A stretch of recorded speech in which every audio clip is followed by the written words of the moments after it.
wanted me to go. I didn't have a passport when she lived here. On the air. I don't know, man. It's outside of my pay grade. I just keep changing.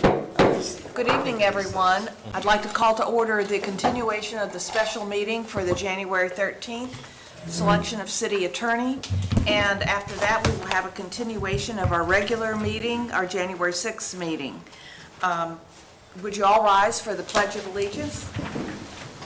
I pledge allegiance to the flag of the United States of America and to the republic for which it stands, one nation, under God, indivisible, with liberty and justice for all. Clerk, call the roll call. Yes, ma'am. Mayor England? Here. Vice Mayor Koska? Here. Commissioner George? Here. Commissioner Rumwell? Here. Commissioner Samora? Here. Before we get started, I'd like to mention that we'd like to offer our heartfelt sympathy and condolences to the family, Richard Gray family, a tragic loss of their son in a traffic accident. And also, I'd like to hope that everyone who's got flu or the cold or anything else get well soon. So I know it's been plaguing some of us, commissioners and staff. So, all right. The first thing on the agenda is the selection of the city attorney. Last night, we had interviews of 5 attorneys and law firms and exceptional applicants for the position. So I would like to bring up to the commission the selection process, and you received an email earlier this afternoon. Max, did you want to pass out copies of that, or just? Well, let's see how you folks want to Okay, proceed first. all right. That email gave information on how in the past we selected attorneys from, I think, March of 2009, and Max, what? 2016. Okay, and that was done by simple discussion, a motion, and second the motion, and voting. In addition, we have used a process for a more formal process for selection of commissioner, where we take and of course there were more applicants for the commissioners, and we took the and did a ballot, reduced it down to one number, second ballot chose the interim commissioner. So with that said, I would like to hear from the commission. Have you narrowed it down to a couple, or would you like to do a ballot and narrow it down to perhaps 2 and then select from that? Any strong feelings one way or the other? First of all, I would say, Mayor, I did not receive that email that you're referring. I've just re-verified in my emails here. I also did not receive the updated RFPs that were circulated yesterday, so I would just like to ask staff to kind of look into what's going on. Maybe there's a problem with my email. Sorry for the diversion, but I wanted to take the opportunity while it was presented. And then in answer to your question, yes, I think they were all great applicants. I've definitely narrowed it down, but I'm open to any process that the commission would prefer to approach. I'll echo Commissioner George. I'm prepared tonight. I think we had great people who applied, and I'm thankful that we had a good group to choose from, and I'm prepared to do whatever way everybody feels comfortable doing. Well, we have 5 good applicants, and I went through everything, and just like you did, Commissioner George, looked at experience, location, backup, any conflicts, fees. I did a full outline. And I wanted to point out to the commission, I saw something in the material from the law firm of Lewis, Longman and Walker, LLW, Mr. John Wallace, who is very, very professional, very experienced. But in that proposal, I want to bring out to you that the firm they are a lobbyist firm. and one of their clients is Airbnb. And I just needed to tell you about that, just in case you missed it. Okay, and so I would propose that we do a ballot and select the top two, and then go from there and select one. I like that approach. Okay, all right, so, We could always, whoever, so if we each pick the top two, if there are more than, 2 names on the total list, then I guess we'd pick the ones that got the most votes, so to say. And then maybe from there, we could discuss amongst ourselves if it looks like it's tight, then maybe we can discuss. what a ballot you're getting is a ranking, and I believe all we have to do is select the top two. I don't think it's... Circle them? Yeah, circle them. I don't think it's necessary to rank all 5. You have to sign the,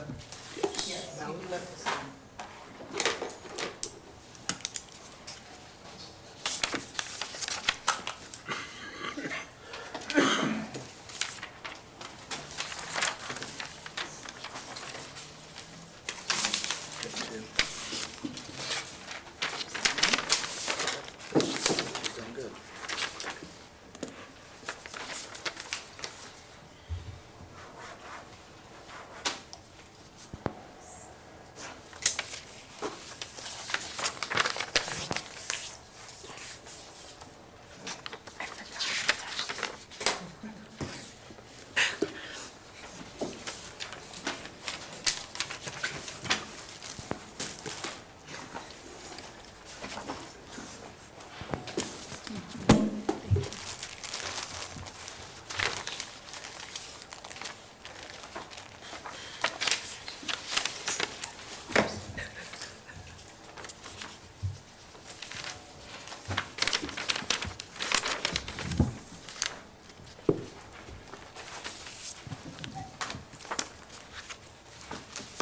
Okay, we have total votes, 2 for Douglas Law Firm, 5 for Paul Eklund, Bronze and Clayton, and 3 for Ralph Brooks. So the top 2 would be Brooks and Eklund. Oh, my gosh.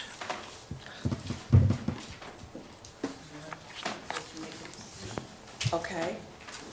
Then we need to make a decision between those two.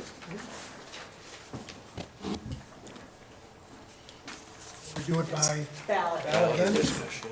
Does anybody Have any have discussion? Yeah. Yes, if you would like to comment while we're passing out the ballots, that'd be fine. Vice Mayor? Oh, okay, you're gonna, okay.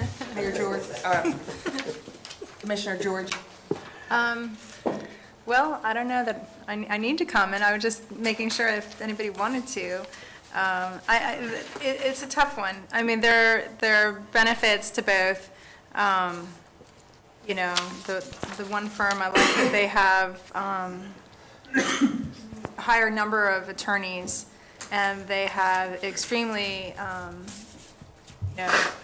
commendable credentials, And then the other one, amazing energy in terms of enthusiasm for the issues that we care about. The drawback being that there's only one, but has close working relationship with others who could be the backup. I don't know, I've been really fretting over this decision. So how does everybody else feel? I was hoping that it wouldn't come down to these two. And I'd say that they both seem to really display a high amount of enthusiasm for the job, so I don't think we'll go wrong with either one, so that's good. Again, very qualified all the way around. My big concern with not just Mr. Brooks, but also the other solo practitioner was, I didn't like the answer of, well, if there's a conflict, what would you do? Well, I would hire the guy that came in second. And I would rather hire the guy who came in second to primarily do the job, but that would be my primary concern is the lack of backup resources and backup attorneys. But qualified, I love the credentials of the other, but just some comments there. I feel the same way. I think both are great attorneys, great firms. I think the backup, I echo Commissioner Samore. I think that was the thing that got me last night, was there was no plan. And I think you always have to expect the worst and hope for the best. And, that's just kind of my opinion on that. Location and backup were two of my criteria I looked at for all 5 firms. And so because all the firms had experience, some more than others, but location and the distance to travel and backup were two of the biggies. So, okay, ready to vote again? Great. You gotta sign it.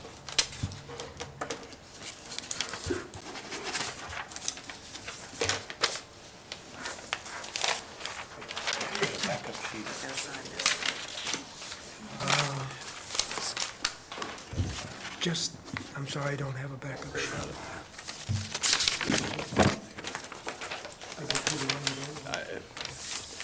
It won't be an issue. This? That was me. I apologize.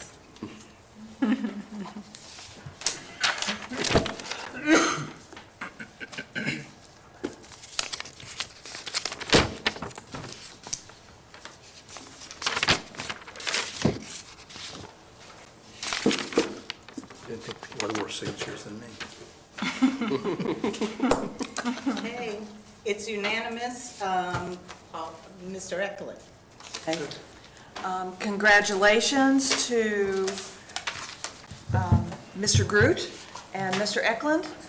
That firm we will reach out to them and start the contract negotiations. Will you be doing that for us? Yes, ma'am. Okay. Do we need a motion for that? Do. Okay. I'll make a motion that we proceed with entering into a contract as reflected in the amended response to RFP bid number 19-07 with the law firm Paul Eklund, Brantz and Kelton, PA. Second. All in favor? Aye. All right. Congratulations, and again, to the other firms that applied, a huge thank you for the interest in our community, and we certainly appreciate your time and the great information and discussion we had last night. So I will, Madam Mayor? Yeah. I'd just like to extend a congratulations as well to Mr. Jim Wilson. He's been waiting for this day so that he can officially retire. And I know we've all been so grateful for his service over the years and dedication to the city. And so congratulations, and hope you get to travel lots of wonderful places. I'm working on it.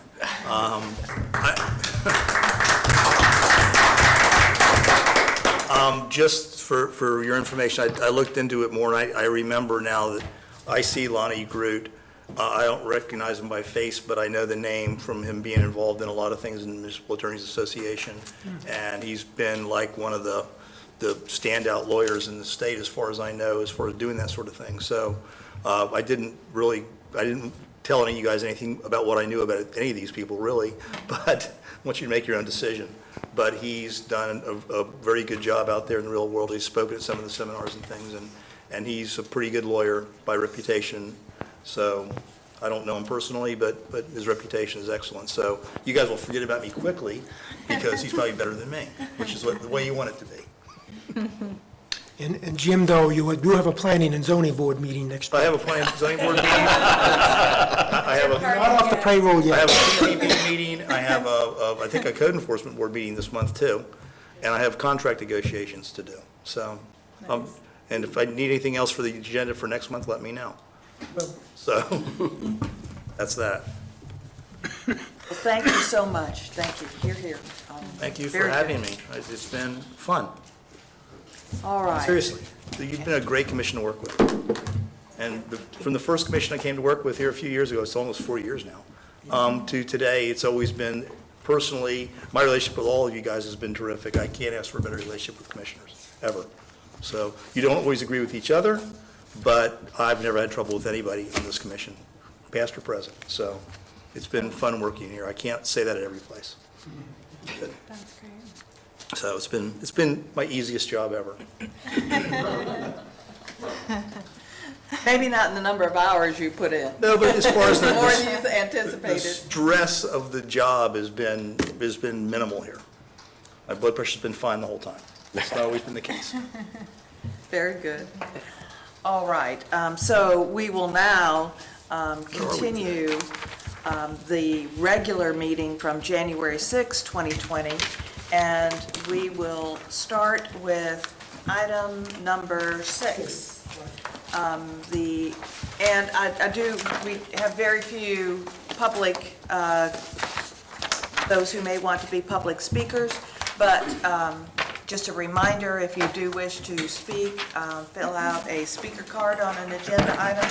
And because we have so much to cover tonight, we might be moving rather quickly and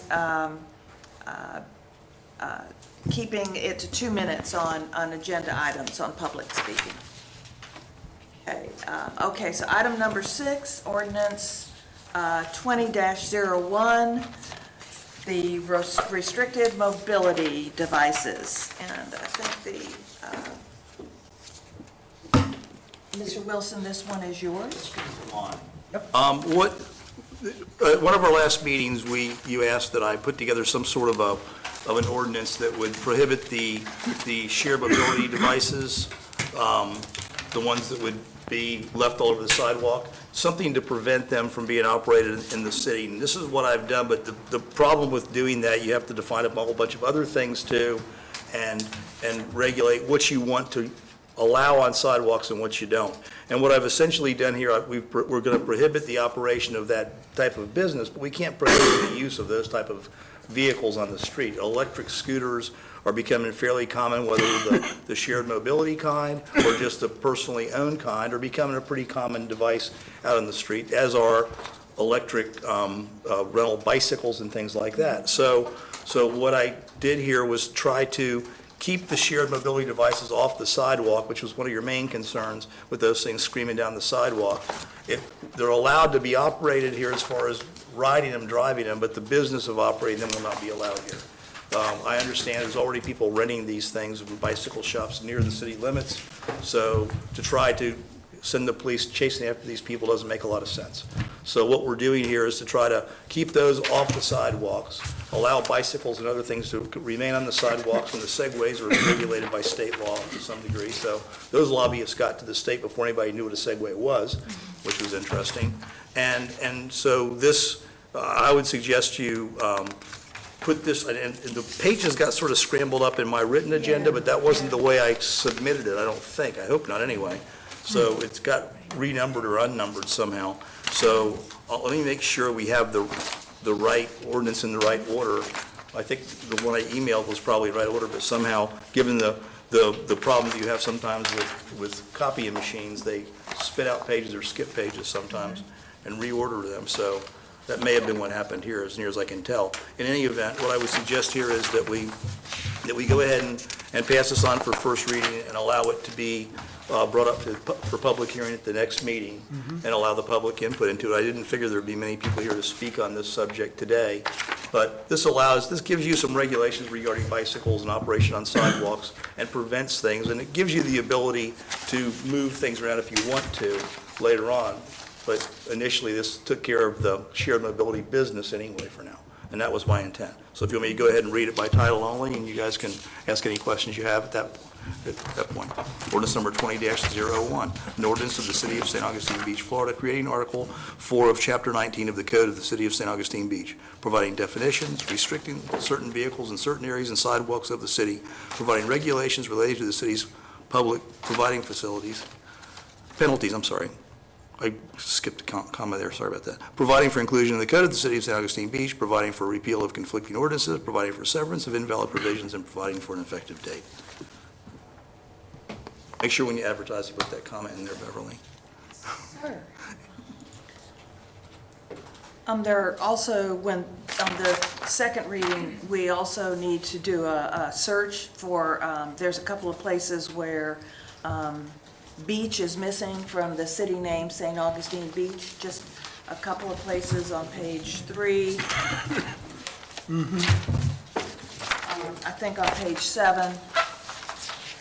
And then the renumbering of the, it skips from section 66 to 69, so it's just renumbering. It's just reshuffling and proofreading a little bit, that's all. It's 7 is really page 8, and Yeah, page that's 8 what is really happened. page 7. The pages is all it got is. switched out. So the sections are correct, yeah. it's just the pages got switched out somehow.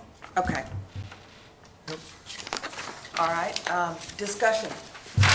Question, Mr. Wilson, what was your intent on bicycles, that bicycles, non-motorized bicycles would or would not be allowed on sidewalks? Bicycles will be allowed on sidewalks. I don't want to mess with that because sometimes I ride on the sidewalks here. I don't want to prevent myself from, I think it's a safety issue, but bicycles are allowed on sidewalks. If little kids are riding their bikes, you want them on the sidewalks probably. So I don't want to do anything that would affect that. Okay. Just kidding about me. Normally I ride on Beach Boulevard, I ride in the traffic lane because up and down the driveways are a nuisance. Well, the thing is, we don't have a proper bike lane on the boulevard. Yeah, it's a little You know, narrow. so we really shouldn't be precluding it for that reason. So my question is, because section 1966, page 6, use of sidewalks and certain other right-of-ways, subsection B, restricted vehicles or devices shall include, and then this gets a little hairy because it jumps to number 2, which is actually on page 8, that should be number 7. Number 2 is bicycles, including but not limited to electric bicycles or motorized bicycles. The way I'm reading that, bicycles were restricted.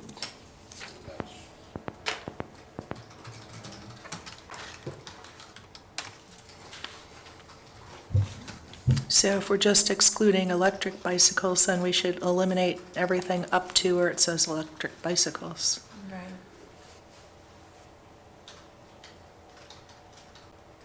Would then read electric bicycles or motorized bicycles. The only thing really prohibited here is the shared mobility devices. I think we're just trying to regulate, identify different types of devices that are operated. So we're basically saying that any of these vehicles can be regulated, which we know at that anyway.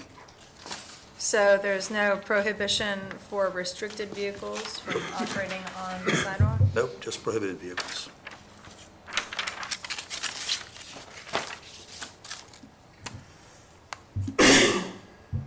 So if somebody owns their own electric scooter, they could also operate on the sidewalks? Nope. Well, actually, they probably, under this, they could. We're basically trying to stop the shared mobility devices. So an electric scooter that's not one of those would be allowed on the sidewalk. But if you want to prohibit them altogether, it can be done. I was just trying to keep the businesses out of the streets. Chief, could you weigh in on any of this? Do you see a conflict with any electrical-driven devices on the sidewalk with pedestrians and bicycles already? So remember when we discussed, again, off the top of my head here, when Florida legislature passed the actual, basically the scooter, the motorized scooter, it was with the intentions to use the same laws as the bicycle laws. And that was the intentions of that. And I think it was more so for the youth, per se, to keep them safe. And as you know, Florida state statute now says you can operate a bicycle on a sidewalk. But it says if there is a designated bicycle lane available, it doesn't say shall, it says may use the designated bicycle lane. Basically, it's basically saying if it's a bicycle lane, you need to use it. If not, use the sidewalk, or if the sidewalk is too crowded, you need to use a designated bicycle lane. It's given a real gray area, but when they passed that basically what we were trying to do in here, the self-propelled or the motorized scooters, they use the same Florida state statute under the bicycle laws, what they did. So it's kind of catch-all to give the municipalities, again, it's really up to us as a safety thing. We do not, as the Commissioner George said, we do not have a designated bicycle lane on the boulevard. We've asked for it in the past, I just think the space is not available for a true bicycle lane. However, there is space there that's not marked as a bicycle lane. It's that small shoulder area. So again, I would leave it to the commission, but I mean, I think we're doing the right thing by not allowing a company per se to rent these. I think we did the right thing, commission. With that being said, I think we don't tie our hands too tight here, by the way. I think we kind of leave a little bit of gray area to allow our citizens to be safe. We've never really had anything like this in the books. Some cities prohibit bicycles on sidewalks. I think the city of St. Augustine in some places prohibit them on sidewalks. In other places, I didn't want necessarily us to fool around with that because, you know, I'm familiar with the area, and as you all are, that you just don't want to prohibit bicycles from those type of things, that you may want to, and why I included all these other electronic devices, everything else in here, is if you want to take people on rollerblades off the sidewalks or people on skateboards off the sidewalks, they're in there as potential restricted vehicles, and you can. So it's up to you whether you want to do it. The only thing the commission was really concerned about was the rental type scooters. I wanted to make sure that was included, and everything else, you can regulate that as you feel a need to. I don't think we've had a problem regarding any use on the sidewalk, but I don't know. We saw that as a potential problem with the rental scooters. So if I'm sorry, if I go from section 1966A, and it talks about the sidewalks, and shall only be available for use by pedestrians or non-motorized, non-electric, except for the following, and then it lists 1, 2, 3. In number 2, it picks up the term restricted vehicles or devices in number 2. And those shared use pass as designated by the city manager shall be open to all restricted vehicles and devices, and then you define what those are. That includes the bicycles and the push scooters and things like that would be allowed on shared use paths. Oh, that's what I kind of forgot to mention to you. I haven't looked at this in over a week. The shared use, I'm giving you the authority, or giving the city manager the authority here to designate these various areas as shared use paths, and you can direct them at how you want to do that. This just gives the option to do that. Right now, I would consider basically everything a shared use path, if that's what you want to do, because we don't really have any designated bike paths anywhere in the city that I'm aware of. Even A1A and well, it's a state road anyway, but I don't think there's any, well, there's one bike path. I'm forgetting this, along, say again? Second Ave? No, well, A Street has something that looks like a bike path, but what's the road that runs parallel to A1A Beach? Michler. Michler has a bike path. And Pope. And Pope, I think, does, yeah. Yeah, So it's Pope wide has enough one also. sidewalk, I think yep. Pope's is wide enough. That part of Pope is in the city, isn't it? All of Pope's in the city on, The entire right-of-way. from the boulevard. Yeah, the entire right-of-way. So, in any event, I don't see any reason for you not to designate everything as a shared use path at this point, but it gives you the option to, or the city manager the option to do this if he chooses. So, or if you direct him to choose. Okay, so the section we were looking at earlier regarding the removing of bicycles, including but not limited to, before electric bicycles, that's something we would actually keep that language, because there isn't really a restriction inherent in here. It's just there if we, And just for a matter of just personal observation, I'm seeing a lot of electric bicycles out there now. Oh, yeah. I mean, I was coming off the beach yesterday afternoon, day before yesterday afternoon, and 3 of them went past me with the big fat tired ones, and I take that back. 5 of them went past me, 2 couples and 1 individual, separate, not together. All went by, and as I would watch them go through the soft sand on the ramp, nobody was pedaling. I'm like, okay, what are these? So they're out there, and that's a potential issue in the future, and they go pretty fast. So I just need to be aware of that for potential regulation. I'm not sure they belong on a sidewalk. So they weren't driving them slow. Commissioner Romero. Yep, a couple questions, Mayor, thank you. Jim, I know you and I spoke about the term Segway. Are you comfortable with that instead of mobility devices? Because in certain areas it's Segways, in other areas it's mobility devices. That's why I referenced it back to the statute. Okay. Because the statute talks about it. I don't, I don't know that Segway is the only company making those things now, but they're described in the statute, so, As a Segway? yeah. Okay, and then the other question I have for the commission, page 8, letter B, the owner of the shared mobility device or the operator shall pay $25 fee to the St. Augustine Beach Police Department. I'd like to see that fee go to $100, because I believe our law enforcement, their time is worth more than $25 to be dispatched and given to go retrieve a device that we're saying that we do not want.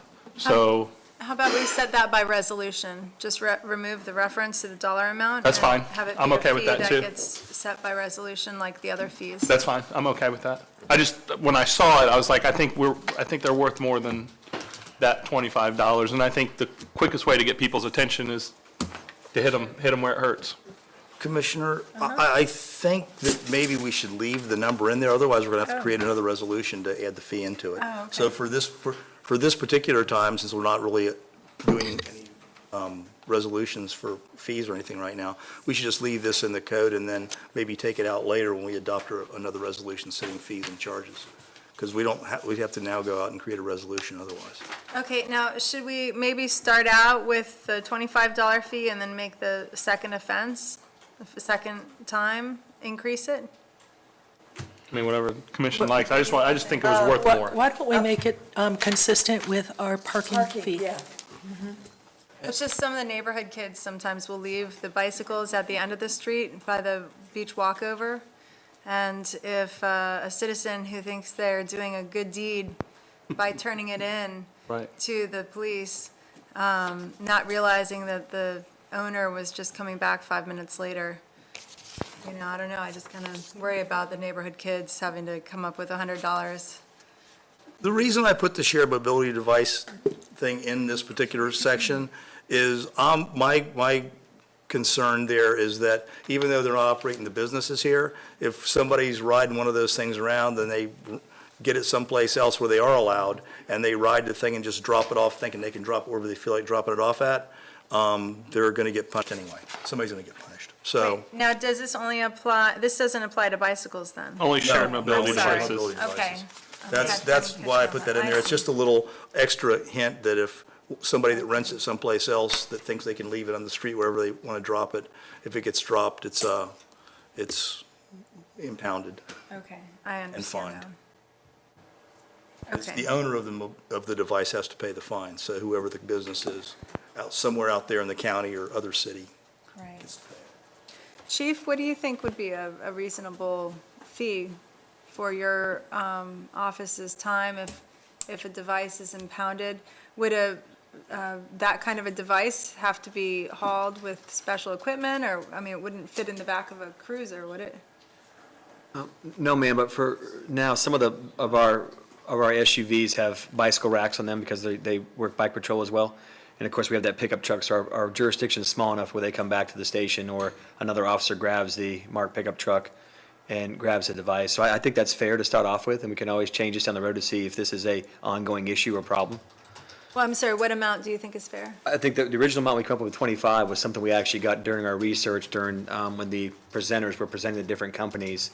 When we had collected research, I think between myself and Max and Bill, that just was numbers that were out there at the time when the research was going on. I think it's fair, and I think the city of St. Augustine, the historic city, is using something similar. We asked about this, and Commissioner Vice Mayor brought this up, to stay consistent with our fine amounts and not get all over the map like we did last time. So I'm all about consistency, so I agree we keep with some consistent fine amount. But again, I don't think we're gonna see a huge amount of this because most of our police officers know these kids that live in the neighborhoods. So that we police ourselves with the parents and stuff like that. There's one thing I do want to bring up, Mayor and Vice Mayor and Commissioners, is that the word micromobility is the new term as of June of last year. and I think we need to stay consistent with here, which is what our new state statute reads as of last year. So the micro-mobility devices is which we were hearing from these individuals that were presenting from those private companies back when they were presenting. I think we stick with those terms on page 6 and page 8, because the micro-mobility devices do fall under the Florida state statute for the same laws as the bicycle laws. So I think would we have to add micro-mobility to every reference to mobility? Or shared mobility? Yeah, so Shared wherever we, And shared micro-mobility? yeah, because the actual term is used in the state statute as the micro-mobility devices, bicycles, and non-motorized. So I think we need to use all three of those terms and stay consistent with Florida state statute. Okay, and the three, again, we have shared mobility device, Micro-mobility device, which is those e-scooters that we were talking Right. about. but actually, for our purposes, wouldn't it be just shared micro-mobility device? I think as long as we had the word micro-mobility, because that's what was approved by Florida legislature for June. Yes, ma'am. I hear you. And then, was there a third? It's the, they define basically as electric bicycles have the same regulations as regular bicycles. Micro-mobility bicycles, which was passed in June, such as e-scooters and scooters, have the same allowances as a bicycle. I'm reading that out of Florida state statute.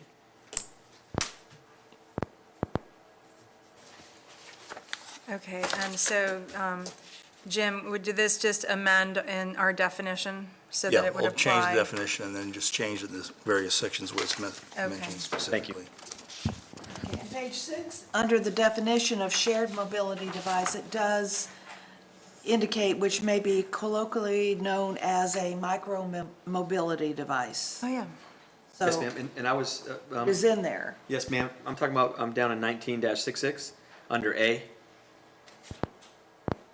where it actually talks about for use by pedestrians and/or non-motorized and/or non-electric bicycles. I think we gotta have that word in there per Florida state statute for Okay. the micromobility.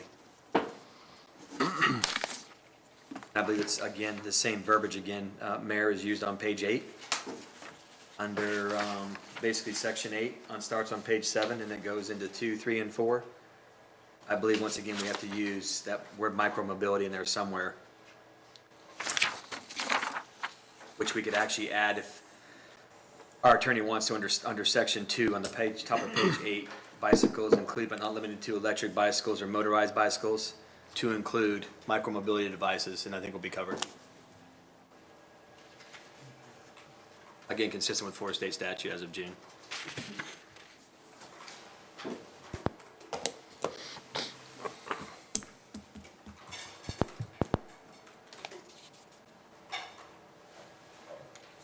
Any further discussion? Sorry, Mayor, if I could, I'm sorry, I'll cut you off. Move that verbiage from 2 down to 4 on page 8, the very top. Electronic, I think you start off with micromobility devices to include but not limited to electronic or motorized scooters, and it defines it.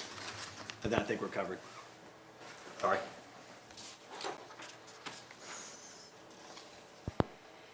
Chief, say that again. Yes, Okay, ma'am. so So you said the- section 8 starts, Yes, and ma'am. then, Yes, ma'am, it starts on page 7, and it goes on to the top of page 8. And then it basically defines them again, what we discussed in the previous pages. yeah, we're missing. So micro-mobility goes under 4, Yes, then you're sir. saying? Yes, Okay, sir. Yep. all right, I got Actually, it that. starts on page 6, and then it picks up on page 8. Page 8. I'm sorry?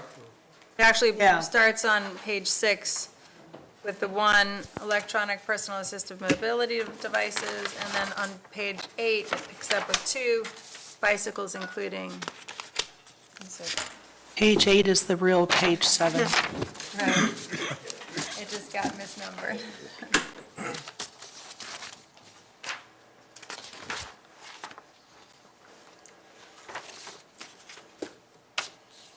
So you still want to include the micro-mobility devices under number 4, or? I'll take a look at that. To the top. I'll make the necessary changes in this tomorrow morning. If you will, Mayor and Vice Mayor and Commissioners, I'll just get with Jim Wilson. We'll just add in the word micromobility where it's pertinent to make sure we're covered. Got the thing on my Word thing so I can fix it. Thank you. Any further discussion? Then I'll make a motion that, We do have public comment. oh, okay. Ed Slavin? Slavin, Dr. Bailey, thank you for doing this. These scooters are very unsafe, and you reached the correct decision. This never should have been on your agenda. Mr. Royal wasted your time once again because some lobbyist comes in here, he puts something on the agenda. That needs to stop. And I can tell you, I personally examined one of these scooter devices in the home of, Michelle O'Connell's mom, Patty O'Connell. It was a gift to Alexis O'Connell, Michelle's daughter. They're unsafe. And fortunately, the family agreed, and it was regifted to somebody else or returned to the sender. But we don't want these on the streets, and as much as you can constitutionally do to regulate these. And I'm really impressed with the fact that the Florida League of Cities actually quoted you, I think, a price of $2 million per occurrence of what you would need in an ordinance for insurance with these manufacturers, with these vendors. And it was on NPR recently. There are a bunch of them, multinational corporations that are peddling these things. And they've conned some cities, but not this one. And I thank you. Thank you, Mr. Slavin. All right. Then if there's no further discussion, I'll make a motion to approve ordinance number 20-01 on first reading with the following corrections: that we get the pages squared away, that we insert St. Augustine Beach on page 3 as necessary, and that we add as appropriate micro-mobility in section 1966 as necessary, Mr. Wilson. I'll second that. All in favor? Aye. Aye. Any opposed? All right, we're ready to go on to item number 7. That is ordinance number 20-02 to adopt changes to the land development regulation. Mr. Law. Ma'am, good evening. These are the changes we've been speaking about for the last couple of months in a more streamlined version again. The mixed use, does everybody have this so I can read it easier? Okay. The mixed use size limit is an attempt to encourage mixed use without the need for a variance. It's just removing the lot square footage. The signage is just consolidating it and directing it towards Article 8 of the Land Development Code, signage. You want to go up section by section, or? I think we've seen this before. You've seen it for a couple of months, yes, ma'am. Now, I did make one change. We had talked about the overall height in section 6.01.03, and originally I had proposed 9 foot to the bottom of the beam. Then we had discussed making it taller. Then we said not to exceed the height of the main structure. As I wrote that, I was a little concerned that somebody would be able to take advantage of it, and if they have a 3-story house, end up with a 3-story exception to the code closer to the lot lines. So I took Ms. Undine's request or suggestion, I just made it 12 feet total in height. So that was the only change from last month. Okay. Any, want to go ahead further? Any further? However you want. That's the only change from last month. Do you want me to just go through all the items again, other than the mixed use we just went through? It won't take long. Okay, yeah, just. Yes, ma'am. Go through. Section 3.09, transient lodging establishments. This is removing a remnant of the old system with the fees being built into there. As we know, transient lodging is now as per the city's fee schedule. So that's just a strike through. It was a duplication in a different paragraph.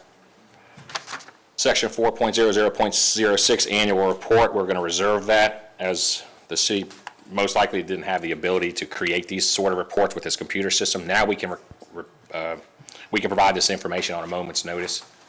And keep in mind, we just started this software at the end of last April, so that's where it begins. And we have been tinkering with it to create zoning fields, so we can tell you how many concept reviews were done, how many final developments, how many variances.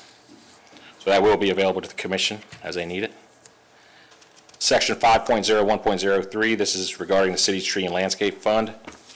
It was discussed that we give the commission and the public works director a little more latitude with the use of this money. So we created item number 4, the construction and maintenance of structures and landscaping in city-owned parks. All right. Section 6.01.02 impervious surface coverage. This is in low-density residential land use districts, a 465 square foot allowance shall be provided for the construction and installation of a pool and pool decking only. Okay. 6.01.03 we just spoke about with the 12-foot in total height. Okay. And then the ordinance, proposed ordinance is following. All right, any further discussion on these changes? Then, Mr. Wilson, would you read the ordinance? Yes, Mayor. Ordinance number 20-02, an ordinance of the City of San Augustine Beach, Florida, amending the land development codes of the city as contained within Article 3, land use type, density, intensity.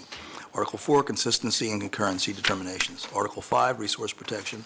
Article 6, relating to development, design, and improvement standards, building setback requirements, providing for severability, providing for codification, providing for an effective date. Any public comment?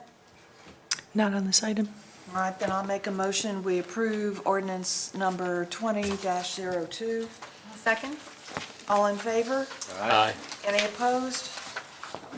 Then we're moving on to number 8, strategic plan. That's me. Mr. Royal, yes, that's you. We, Good job. thank you. The main parts of the plan are two. That it's 5 years, so please don't expect we're going to do all these goals and whatnot within 1 year. It would be meant to be fully implemented, or as much as we're able to, by 2025. And we've tried to keep the tasks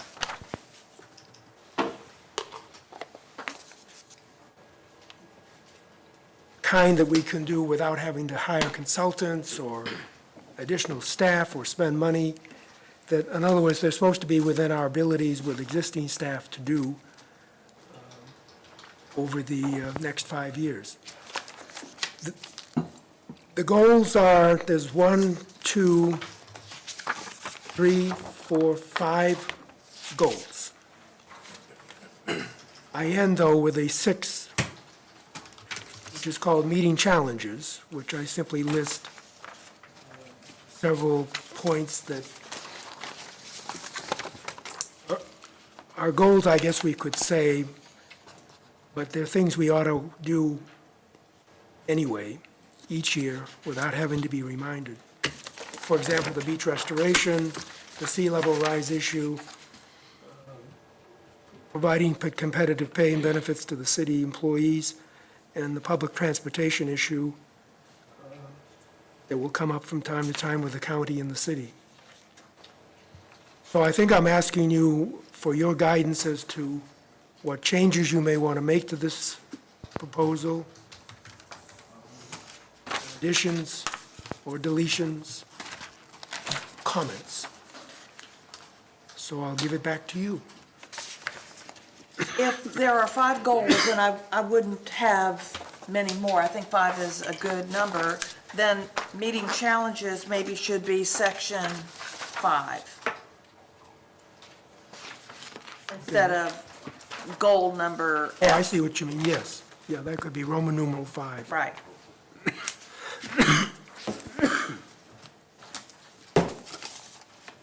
Okay, I'll open it up, any addition, I'll start down here, Commissioner George.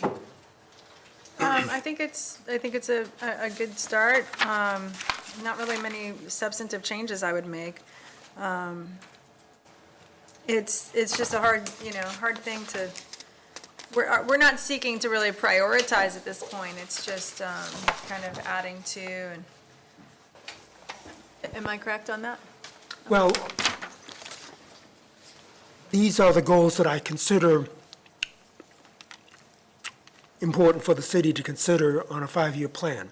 So there's no particular priority. We would want to implement as many of the tasks as we could on an ongoing basis over the next 5 years. Okay. So it wouldn't be that we'd start with task number 2 first and then do another one later in the third year or the fourth year. We try to do a little bit of these each year.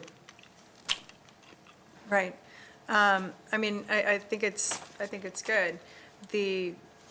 I'm really mostly tuned into, I guess, what's lumped together is the meeting challenges. And I think that's a good way to classify it. These are some of the biggest challenges that we're going to have for the city is to, stay up with the sea level rise issues and the beach restoration and competitive pay, and then, what to do with the former city hall. Those are going to be big ones. There's not, I guess that would be my only criticism regarding what could be fleshed out in it would be some more specific tasks regarding those goals, or that category of goals, rather. I suppose that just takes some brainstorming. The former city hall issue, we know we've got a target date. So, we're at 2020 now. That expiration of lease contract isn't until 2026, so technically that's outside of, but maybe we want to start hosting some visioning workshops, not necessarily the commission doing that, but a visioning committee. And so pulling together a visioning committee would have to be done a couple years in advance, because that's a process that would have to be complied with, right? So I think those sorts of tasks, if we give them some, thought about how much time will be needed to establish that in advance, then those would be some more specific tasks that we could outline in that category, Max. And then specific to the sea level rise, there are so many available grants out there at the state level. That's something we really should be trying to capture sooner rather than later. I think this is very good in terms of how it's aspirationally stated, but again, maybe some more specific tasks there. I think the other categories, outside of the F goal category, have some good specific tasks. So that's all. I would just, brainstorm that on each of these issues. The beach restoration and dune protection, well, we've got a good template through history to stay true to those tasks, but, maybe there's something more we could be doing to refresh the relationships and the education of those legislators that come into office that weren't there when we first started the beach renourishment program back in the 90s.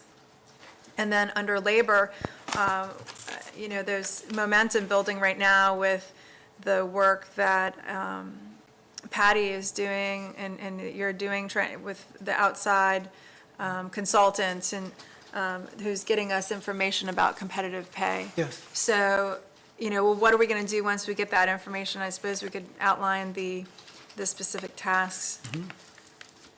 So those are my thoughts on just kind of fleshing out that area. Like I said, I think the others have already pretty good tasks outlined, but what I see missing generally is a lack of deadlines on some of those tasks. Some of them do have, but quite a lot of them don't have a time frame. So maybe we could just hammer that out. And that's the extent of my comments. Mayor, thank you. Anyone else? There were a couple things I'd like to see mentioned in there, Max, as far as strategic goals. I think about, hey, what do we want the city to look like in 5 years? What are some components of that?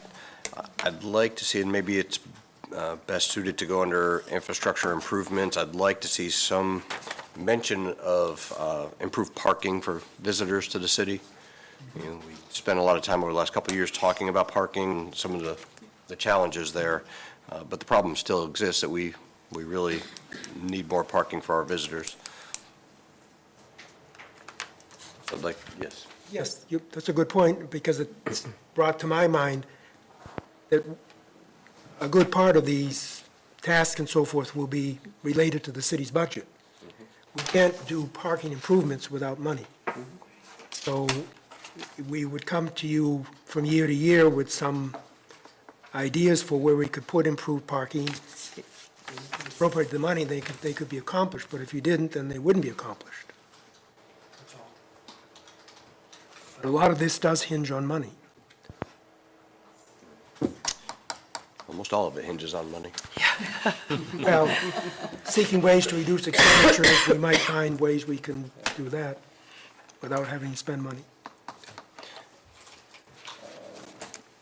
Okay, Another note that I had, and I believe you may have covered it here, would be better utilization of the public lands, the lands that we already own. But I did catch later on, you do have a 5-year city parks improvement plan, so I think that's covered. Commissioner Samora, I build on something you said about addressing what we want the city to look like in 5 years. I was really intrigued by the notion of preservation of sense of place as articulated last night by one of the applicants. And I think that maybe kind of, reviewing some of our LDRs for preservation of sense of place speaks to what you're raising there. And I think that's a really good addition to the overall plan. Where do we mention LDRs in here?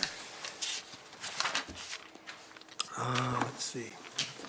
Would it be B, residential and commercial development? Yeah, Really specific, but. task number 1, annual review of the LDRs. Okay. Changes are needed. So there we could insert the language you are suggesting and promote sense of, Preservation of sense of place, or preservation or refinement of sense of place. And then, the community can kind of define what that is, and we can, as we create a vision for that.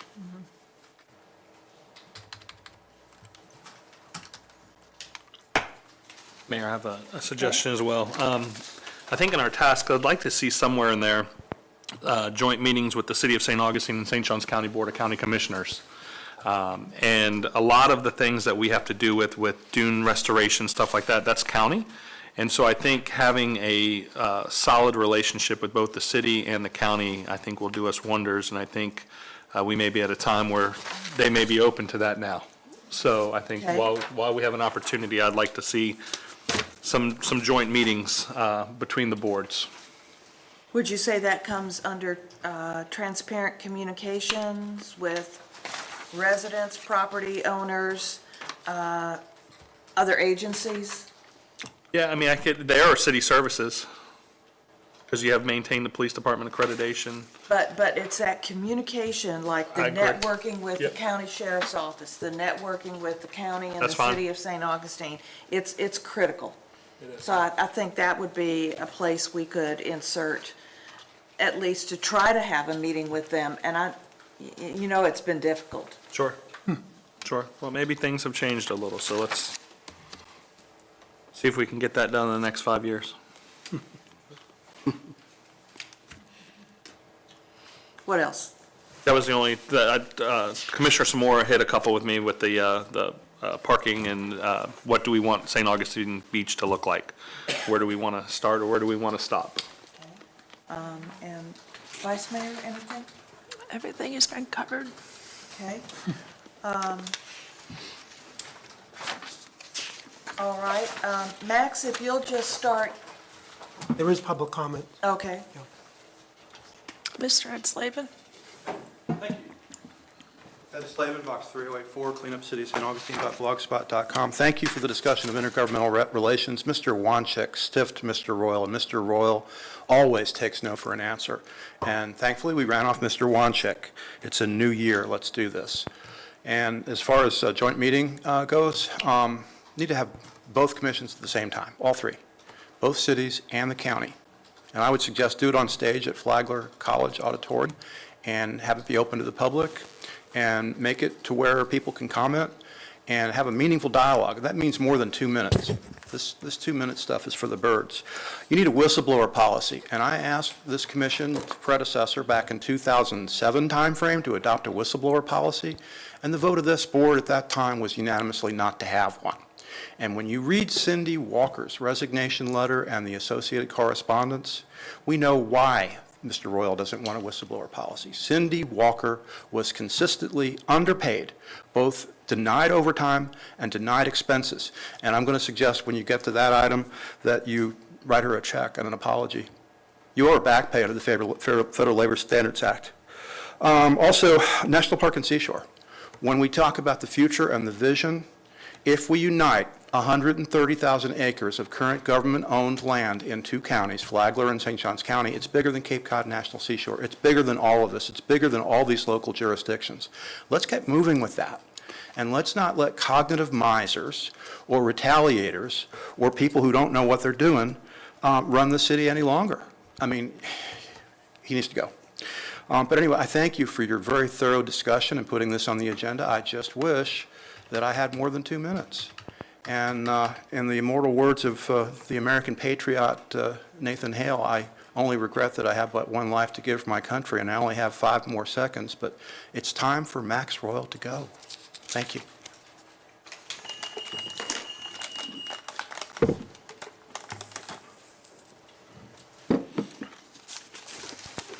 Max, will you make some tweaks to this? Yes. And then, I don't know that it has to be an agenda item. It can be maybe, again, in commissioner comments, if we get an updated version, and then we can decide what to do next, like a workshop. Like that. Okay, all right. Item number 9. This is the completing our evaluation of the police chief and city manager. I believe the charter requires us to do an evaluation once a year. All the written evaluations have been done. Was the last one, and I got it done, and it has been submitted to the police chief and city manager for review, their final comments, and it will be available. And right now, there's no requirement to discuss them in length. We do need to perform them and get them done and make them a public record. But I will open the floor to commissioners to make comments on some of the things you thought we did good or we need to really do better. So who would like to start about their performance reviews? I would just like to commend everybody for making an effort to get it done. I think it's the first time in several years that all of the commissioners have finished their evaluation, so job well done. That's all I'm going to say, because I really don't have a voice. Commissioner George, would you like to make any comments about? I think it's always rather difficult to be having the discussion in public. It seems so unfair to both of them in terms of speaking to anything other than their, wonderful talents.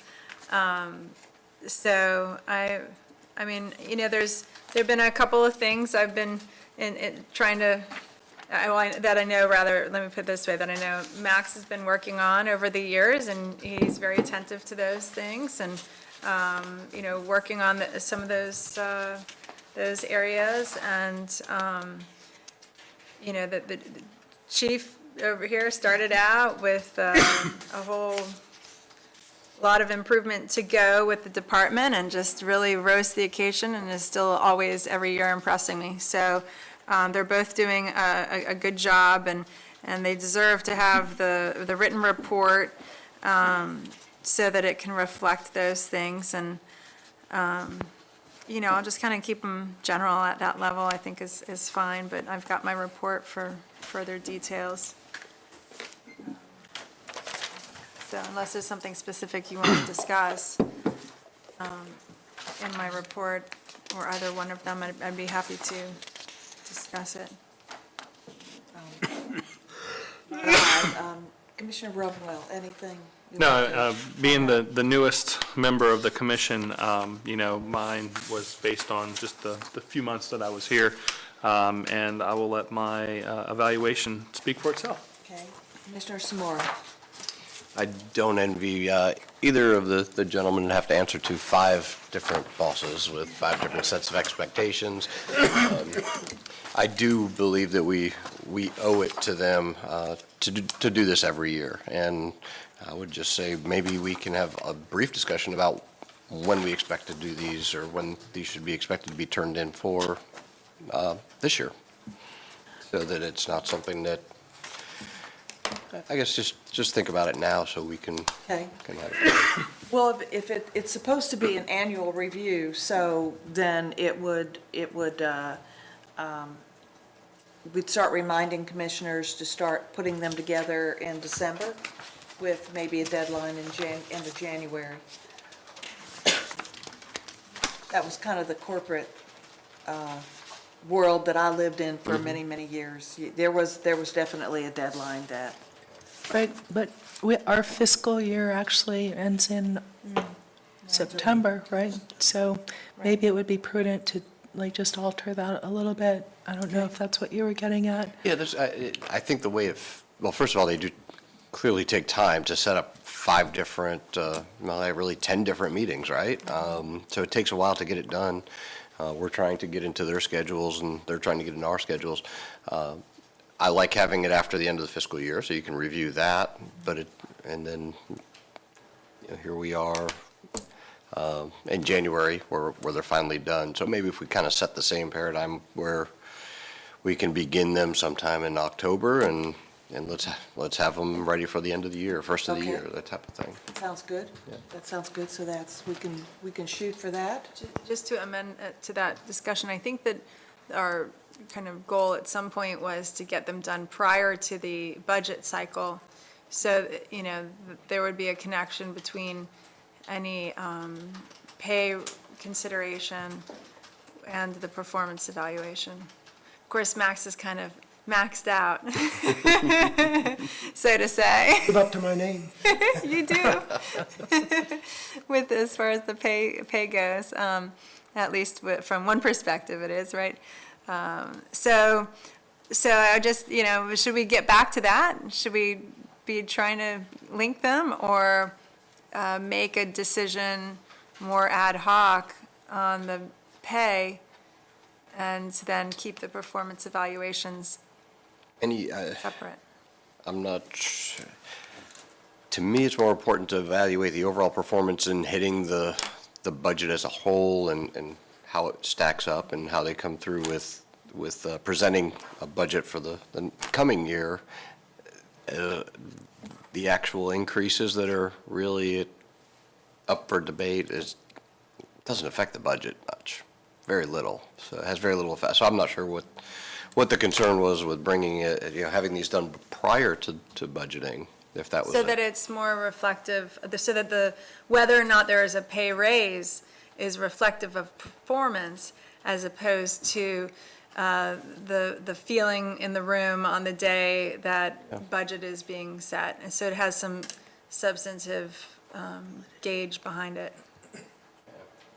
On the other hand, the nature of these evaluations are not necessarily objective. So it's not like there's quantifiable data that we're utilizing. So it's a tenuous connection anyway. If we tried to do that this year, we've just completed the reviews, and so it would be really hard pressed to do another review probably in 6 to 9 months, yeah. Right. So I would say for this year, let's go with fiscal year and try to get them done by the end of the year, before the end of the calendar year. So when do you want to be reminded in 2020? In October, October? Okay. I believe so, in October. Evaluations due in December.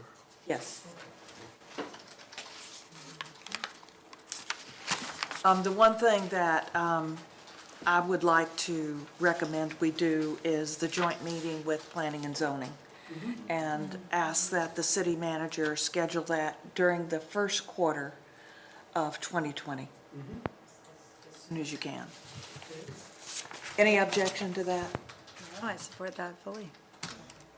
All right, okay, very good. All right, we're on to, Public comment, I think? yes. Mr. Edslavin? Thank you. Ed Slavin, Box 304. Good discussion, but your city manager's incompetent, and you're really not regulating him. You're really not overseeing him. I'd suggest, under the circumstances, you do evaluations every 6 months, and I would further suggest that you advertise and post and have a national search for a new city manager. Also, why don't you evaluate the city attorney? Why should that person, who's one of your top 3, not be evaluated annually or semi-annually? And also, you didn't discuss the discrimination issues. You didn't discuss the sexual harassment issues of Mr. Royal and how he tolerated Gary Larson sexually harassing an employee and then subjecting her to a hostile working environment, and he got away with violating EEOC. Well, he's just done it again. Read Cindy Walker's words. She's working till 10 and 11 o'clock at night, not getting any overtime, in violation of the Fair Labor Standards Act, not getting compensated for her expenses. So she quit. She was an excellent employee. She quit because she wasn't paid properly, and she wasn't respected properly, because Max Royal is a sexist misogynist. Once again, you've lost a good employee because of a bad manager, and you're sweeping it under the rug. You're not talking about the real issues. Talk about the things that matter. The city is mismanaged. Mr. Royal has been here for 30 years. He got his plaque last year. It's time for him to go, and you need to talk about that. And you need to empower the women and the men who work for the city of St. Augustine Beach. You need to pay them a minimum living wage, and you're still not doing that. And you need to have a whistleblower policy. If Cindy Walker had a whistleblower policy that meant something, she would have been before you, she would have come to you, she would have told you what she told you in this letter after her resignation. It's cruelly unfair, and he's cruelly unfair to the public too, scheduling meetings that directly conflict with the city of St. Augustine, as happened last night. Your meeting last night directly conflicted with the bi-monthly meeting of the city of St. Augustine. Why? Please stop. Fire him. Thank you. All right, we are moving on. Moving on to, right here, we decided that we would insert commissioner comments. And 2 of the items we wanted to talk about was the replacement of the open position for communications manager and assignments, and then any regular commissioner comments. So, would anyone like to, Commissioner George, would you like to start with your concerns and suggestions on the open position for a communications manager? Sure. Well, I raised this because, it's still a fairly new position. And I was on the commission when the decision was made, I think I was, pretty sure I was, to make it a full-time position. But it started out as a part-time position. Actually, that's why I think I was on the board when it was made a part-time position, and then somehow on its own, it evolved into a full-time position.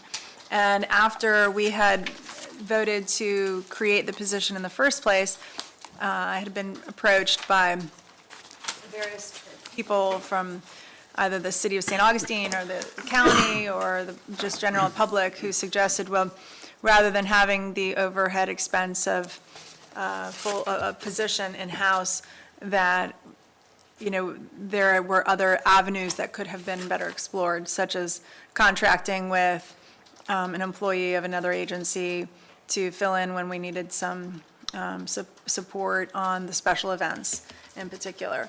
And so I just wanted to take the opportunity, now that the position had become vacant, to see what a plan would be. I'd asked Max to prepare a plan of how the duties would be distributed out to existing employees.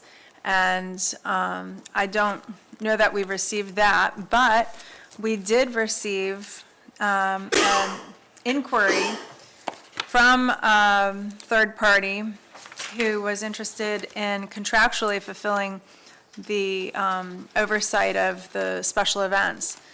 And, now's the time to just make this discussion. I don't think that it's wise to just accept an offer of a third-party contracted service without going through some sort of advertising procedure so that we're, complying with transparency and due diligence in terms of pricing. But it was pretty reasonable pricing. I think it was $15,000 for the special events management as compared to all the overhead of a full-time position with all the benefits. That's a substantial savings, and we had a real difficult time with our budget this year. The only thing we can really do with our budget is to examine the costs of staff. And the city, and Vice Mayor Koska has said this right along repeatedly, the city doesn't exist just for its own sake, just to keep jobs paid and keep the jobs full. It exists for the residents. So, first of all, I think that the events are great to the extent that they can be self-sufficient or even run some kind of a plus to the city. We need to keep doing them. It's good for the businesses, it's good for property values, all that, especially Beach Blast Off, and it's good for quality of life, all of the events. But the in-house, the communications aspect, I appreciate everything that was written in the letter, which, certainly was an advocacy piece. And it was an advocacy to keep the position as a standalone position. There's a lot of truth to some of the special skills required, but we are only a city of 6,000 to 7,000. How important is it to have specialized skills of communication when we're 2.5 square miles? We have quite a number of, local newspapers, we have Facebook, we have the website, we have the TV. I know our staff have a decent workload, but I don't know, I haven't really heard how much running around they're doing in their office. I know I run like a dog. Probably nobody should work as hard as I run, but there is, I need some feedback about, what level of intensity in terms of how much space there is in the day-to-day activities of any one of our employees. I need to feel comfortable that there is no space that could be filled by a distribution of the communication responsibilities before I would feel wholly comfortable to replace this position.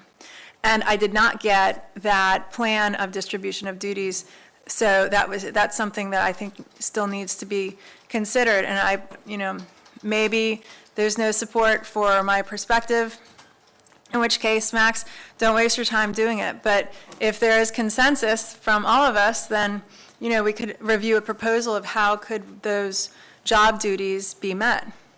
Especially if you take out the special events, for $15,000, if we take that out of the loop, I'm quite sure that maybe it wouldn't be specialized skills of communication, but we could still meet the needs of communication with existing staff.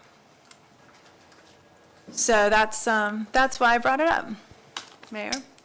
Okay, Yep. well, we shall discuss. Sure. So, anyone else? Vice Mayor, would you like to weigh in? Sure. I'm going to be brief because it really hurts to talk. But I concur with Commissioner George, and when this position became up or created, I was not in favor of having a full-time position created for these tasks. And I do want to point out that one of the biggest concerns was about the communication on Facebook and the other means that Ms. Walker created and developed. However, if you look at the police department, they do their own communication in that way using Facebook and emails and their webpage, and they sponsor events. And they don't have a special person designated to do just those tasks. So I agree. I think the tasks could be absorbed into current staff, divided up. And I have always been a proponent of, why don't we include the VCB in helping to plan and sponsor Beach Blast? It's not something that we should have to always think that we have to do alone. There are other parts, we're a city in a county, and there are other avenues yet to explore to help us fulfill these needs. And we do have to be very conscientious about our budget and our fiscal responsibility. And is this something that we can make a difference in our planning and our budget? And I'm sorry, I can't be more specific or explain more, but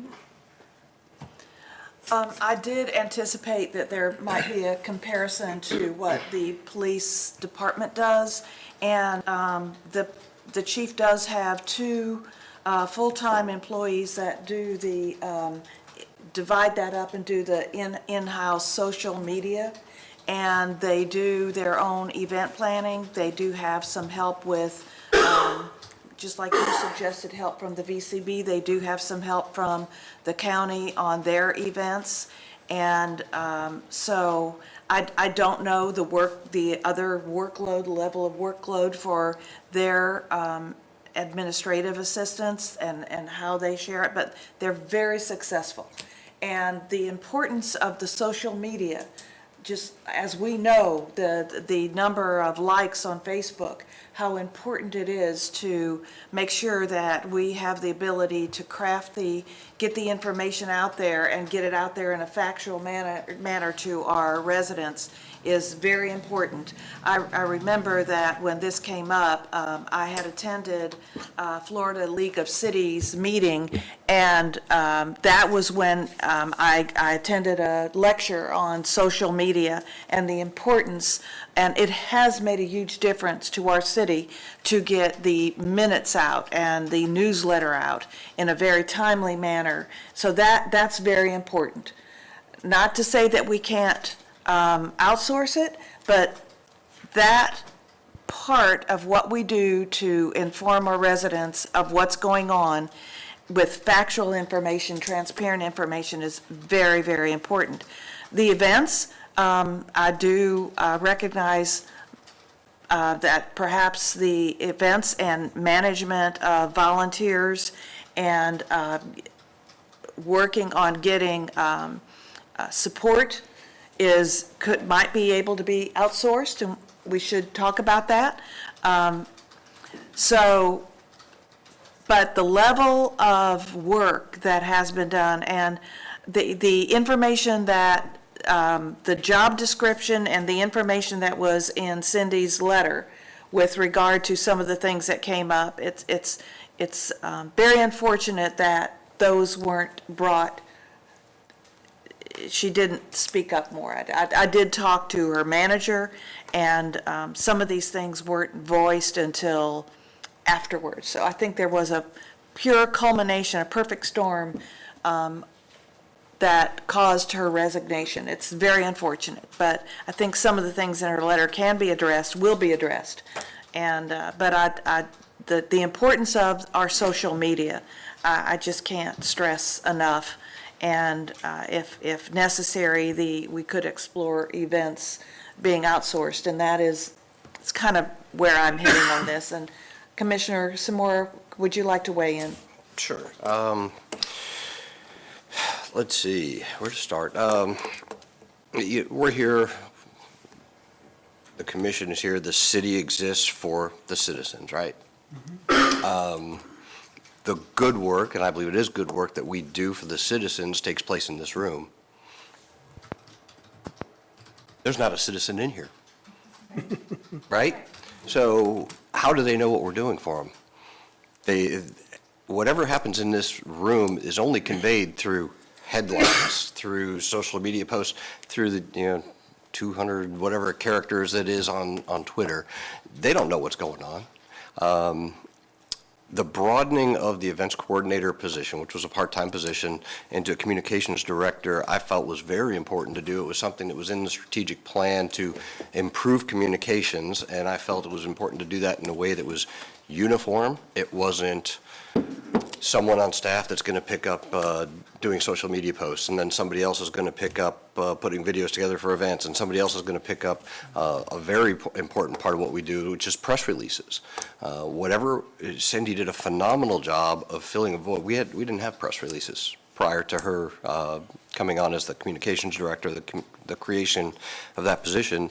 But I clearly remember several occasions going home and clicking on the 10 o'clock news, and they happened to be getting to the local section, and guess what they were reading? They were reading a press release. They were reading snippets out of a press release. We were telling our story to the public. So I just think, I can go on, but you take a look at all of the things that she did. I think clearly shows that we underestimated the responsibilities of the job and the importance of the job. I can't imagine taking somebody that was already overtaxed in a position where they were working 50 hours a week and taking those duties and dividing them up over a staff that clearly have different, a finance director or a deputy clerk. I mean, I don't know who would take on 50 hours of additional work. And I think any kind of, if you pull the events coordinator portion of it out just to address outsourcing, maybe events coordination, I think whatever we end up paying for that, I think it's just going to be an offset. I think this is clearly a discussion of, do we need a communications director or not? And I believe we do. I believe we need to have one that handles all of our events, because it's all messaging. This is all messaging to our constituents and to the public. It's the events we hold and the headlines we put out there. It's the engagement. She was able to reach out and I think even got a little bit overzealous on surveying, but at least we're reaching out and getting people's opinions, because we're not getting it any other way. We just aren't. So we have to take the initiative to go out there and engage the public. That's my thoughts. I'd like to kind of echo Commissioner Samora. I think we're looking at two positions. I think we have an events coordinator, we have a public information officer. I think Cindy did an outstanding job, especially for somebody like myself who was new at the time. She was already in her solid first year and a half or so. And as a communication graduate at Flagler, as she is, and I am as well, it's hard once you get it going to go backwards and then to go forwards again. And I think, to Commissioner Samora's comments, I think getting out to the public is something that we've done a lot better in the last 10, 12 months. And I think a lot of that credit goes to Cindy. She's radio show, there's television, there's print. The St. Augustine Record's not here tonight. And we're a continuation of events that just won't get out to the public or to other people here in the city. There's the other side of it is an events coordinator, and there are events coordinators out there who run events, and they actually get paid by their sponsorships. So if it costs, say, $30,000 for Beach Blast Off, they know to make money, they've got to go above and beyond that $30,000. And so it might be just, hey, let's just look at a public information officer and allow that to continue for our constituents, to keep them informed, to let them know what's going on, and then let somebody who's an event coordinator, let them run that show. And I just think losing somebody like Cindy, I think she set the bar very high for us and got us to a specific point.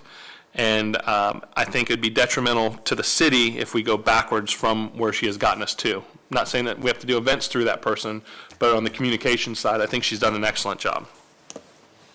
So are you proposing that we actually start budgeting the same amount for the position we had, plus a new line item of expense for a events coordination? Well, I think what we do is we budget for a person to just do public information.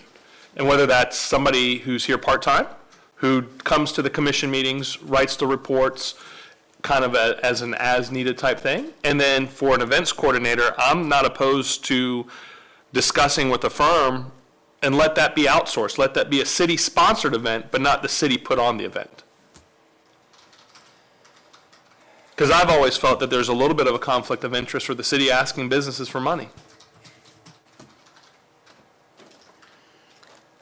Well, just, I mean, my only concern is that I'm not, I couldn't support having to increase staff to essentially create, two positions. Well, that- Were they to be full-time, or a full-time position plus a contracted service. So to the extent you're speaking to part-time plus contracted service, maybe I'm more okay with that, okay? I'm just putting it out there where my boundaries are. Sure, and let me see if I can get a little more specific. Sure.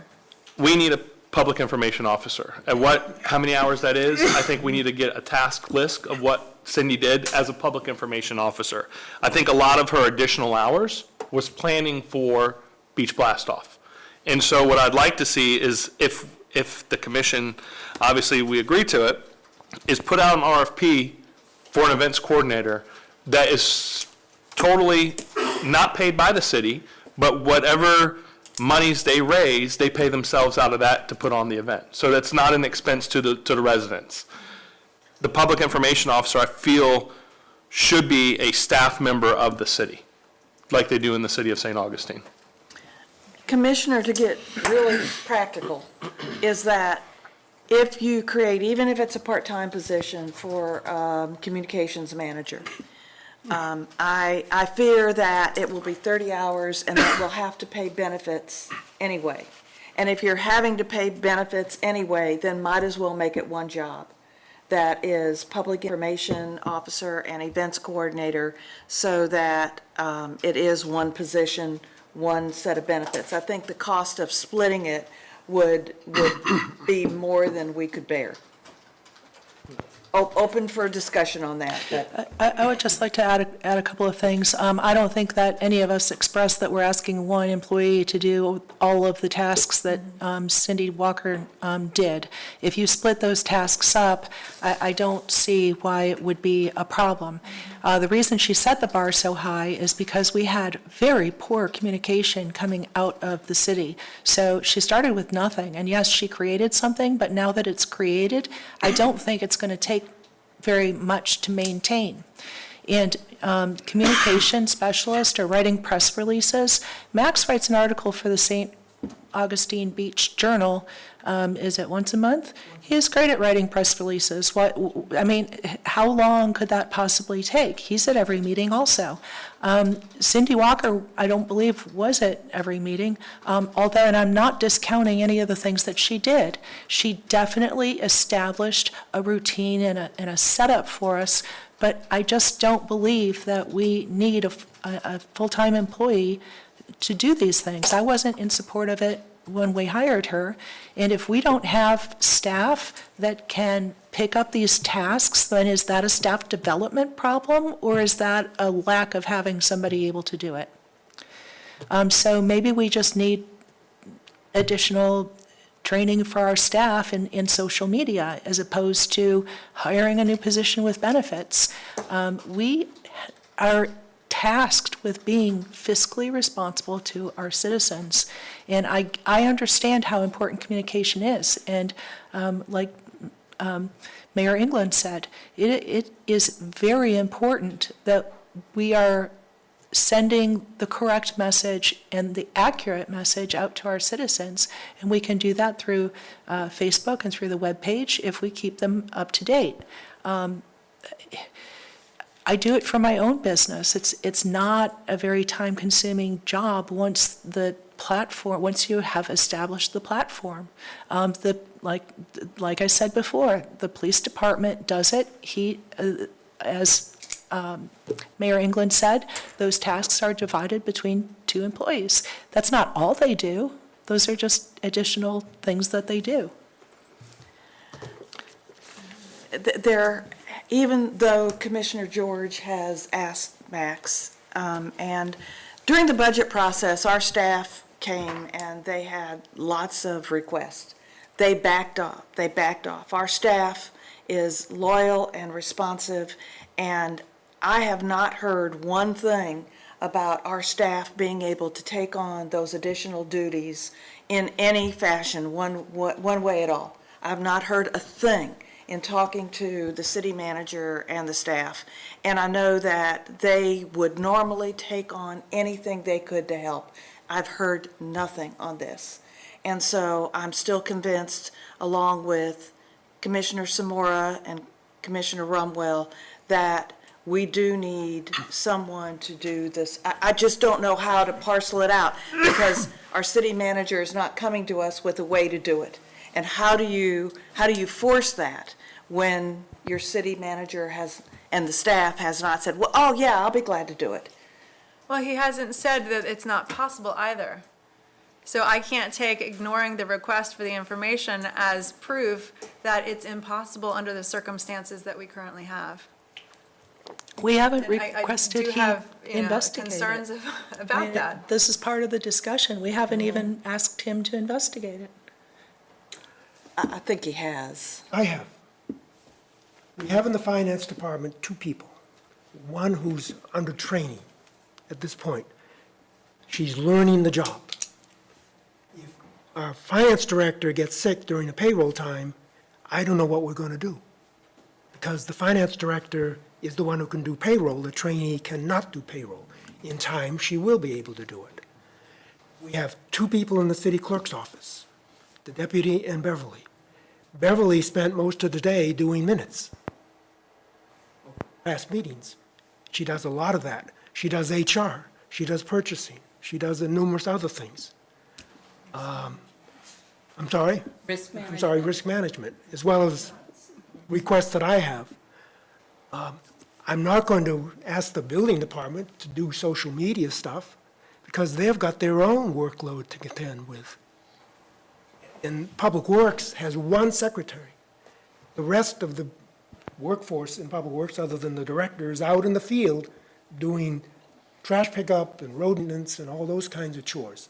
They're not sitting at a keyboard writing social media releases. They can't. They're supposed to be out in that field doing things.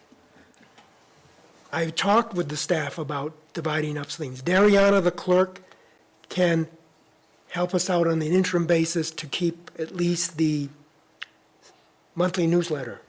But that's going to require not just taking my little article, but updating other things. But Cindy, when she came to these meetings, she sat upstairs in the TV area, and she wrote as you were speaking. I couldn't do that, because I've got to pay attention to what you're saying and the directives you're giving me, and I have to write those down. I could do it the next day possibly, based on Beverly's notes and my notes, to get out something correct, but it's not going to be up to date like Commissioner Samora saw on the TV on Channel 4. Cindy would send those off at the conclusion of the meeting to Historic City News and Channel 4 and First Coast News and Action News. She was trained, she was experienced, and she was a great hire. And she really, as you have pointed out, brought the bar up very, very high.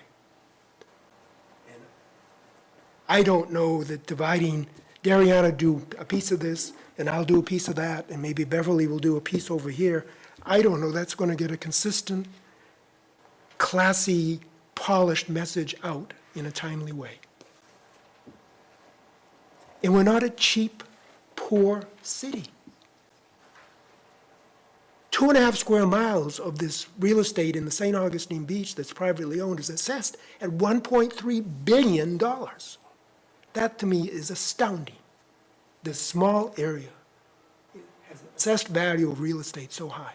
We're not some city in interior Florida that is struggling because it could never attract an Embassy Suites or a Marriott or a Hampton Inn or anything like that. It has no industry, it has no tourism. We sit on a gold mine here. And why would we not want to put the money to make ourselves, I don't mean to just look good, but to communicate with our citizens? It would seem to be an essential mission of our city to communicate with them and to hire somebody who's the best that we can afford to hire at that kind of work. End of spiel. Why do we always feel so broke, Max? Well, that's the perception. I don't have that perception that we're broke. Well, I think that at the last budget cycle, words were coming out of your mouth like this is the most difficult budget cycle we've Well- had in a long time. Because we had initially proposed something like 2.60 mils, and no, that wasn't going to go. Then it went to 2.5, and no, don't want that. Maybe 2.45. Nope, 2.4, no. Let's go back to the millage we've had for the last 8 or 9 years. And someday, Commissioners, you're going to have to budge off that millage, because we will not have the money for the essential basic services that the citizens expect and require. But there's other cities and counties who are lowering their millage. Yes. But are they like us? Do they have an accredited police department? It does cost money. I would never say do away with it, but it costs money. Commissioners, I truly respect the position you're coming from and what you're challenging, and it's good to have the challenge.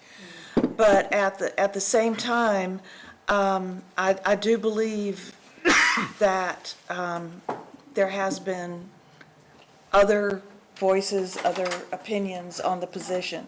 Now, with regard to some of the things that Cindy put in her letter on her number of hours or some of the duties, definitely, I think we can do better and reduce some of, to make the position more palatable and not the number of hours.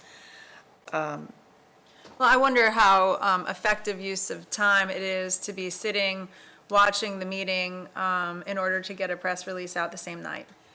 Agreed, Yeah, I agreed. think that's kind of silly to me, really. Agreed. And attending the EOC meetings, there were like Right. so many other people there. Right, no, that's Max and the mayor, and the chief, excuse me, the chief is always there. Right. But I don't see the need for her, or Right. person in that position And there. we have not increased our number of FTEs in, I think Max said 9 or 10 years.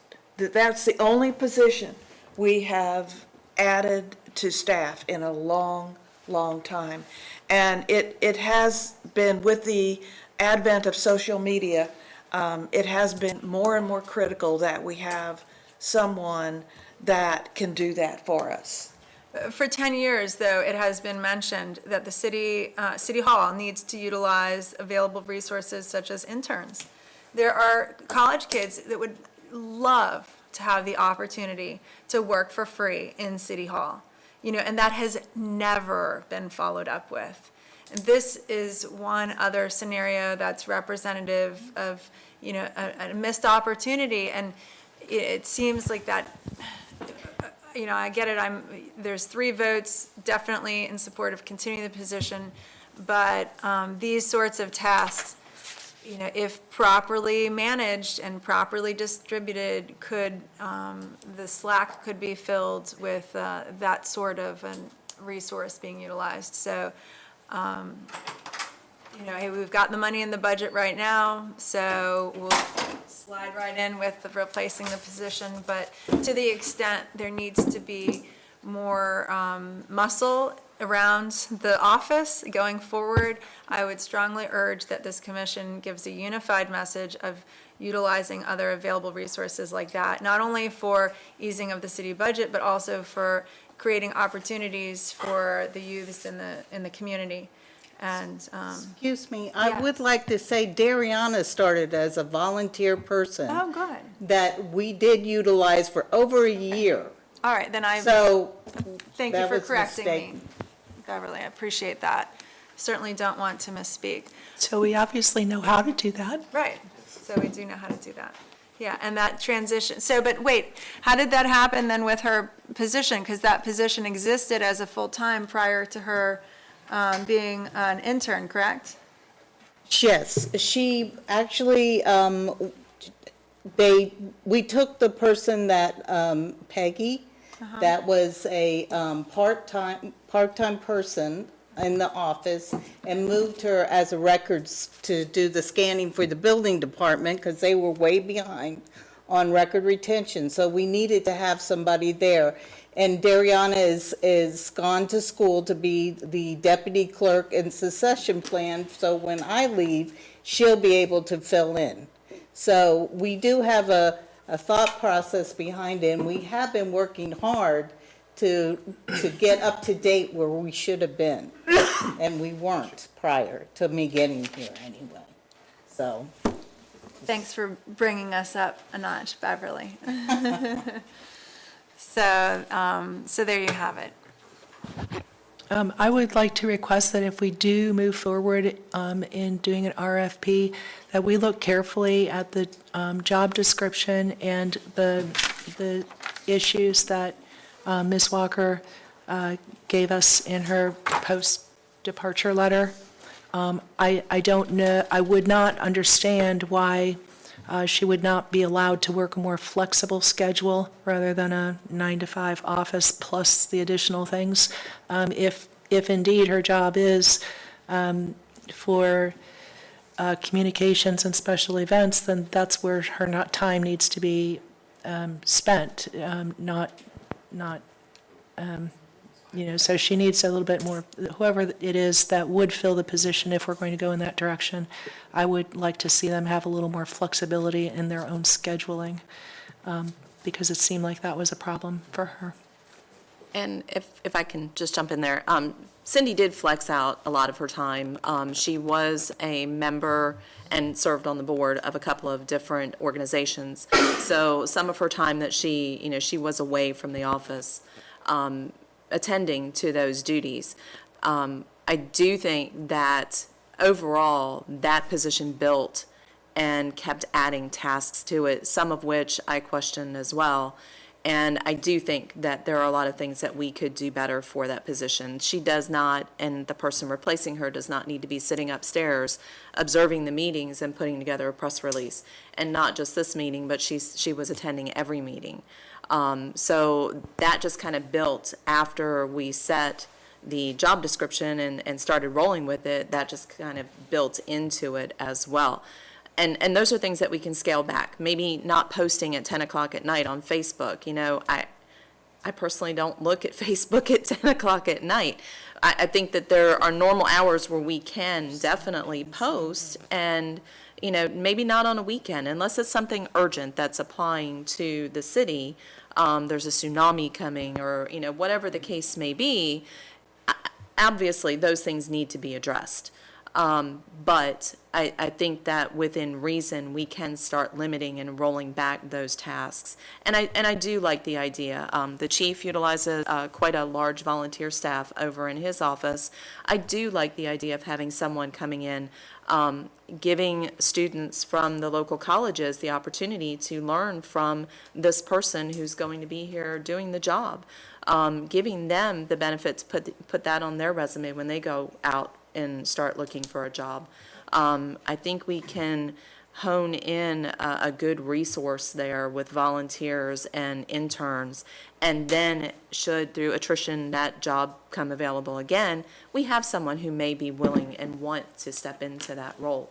But yeah, I think we could utilize that quite nicely here in the office for a lot of tasks.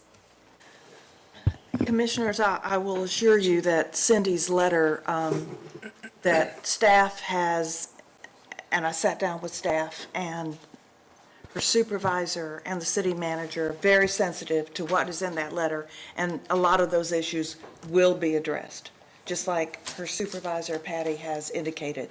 There's a lot of things that didn't come to light until after the resignation. So that will be addressed. In addition, now that we've pretty much talked about the importance of the position, I want to address outsourcing, and something that came to mind. We had someone as a part-time events coordinator.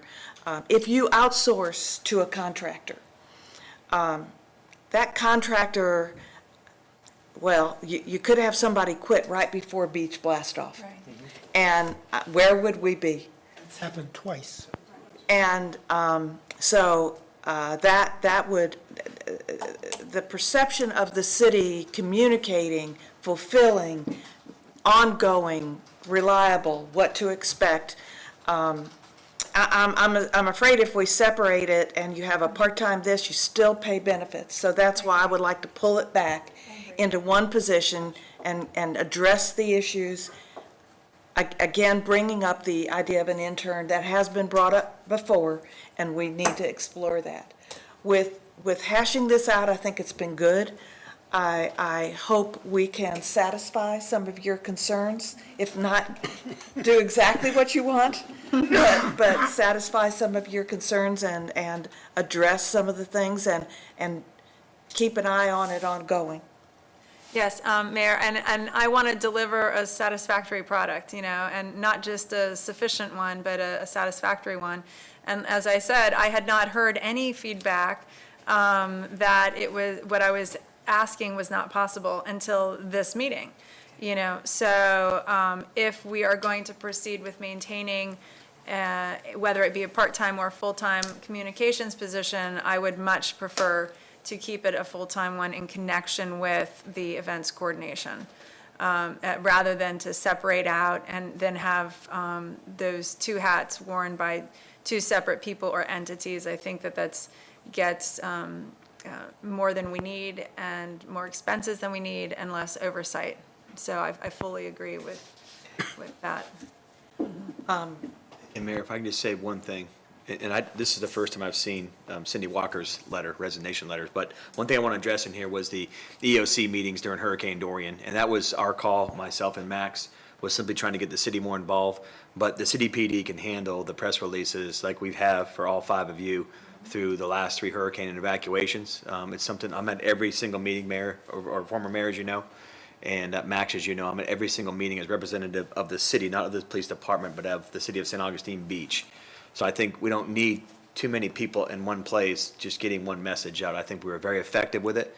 We had over 15,000, I think, followers during the hurricane, so I think we're very effective with that. So that was something that we made, trying to give additional duty to our PIO or our communications coordinator. I don't think that's necessary. I think we can go back to how we did it for Matthew and Irma and get that responsibility off of him or her.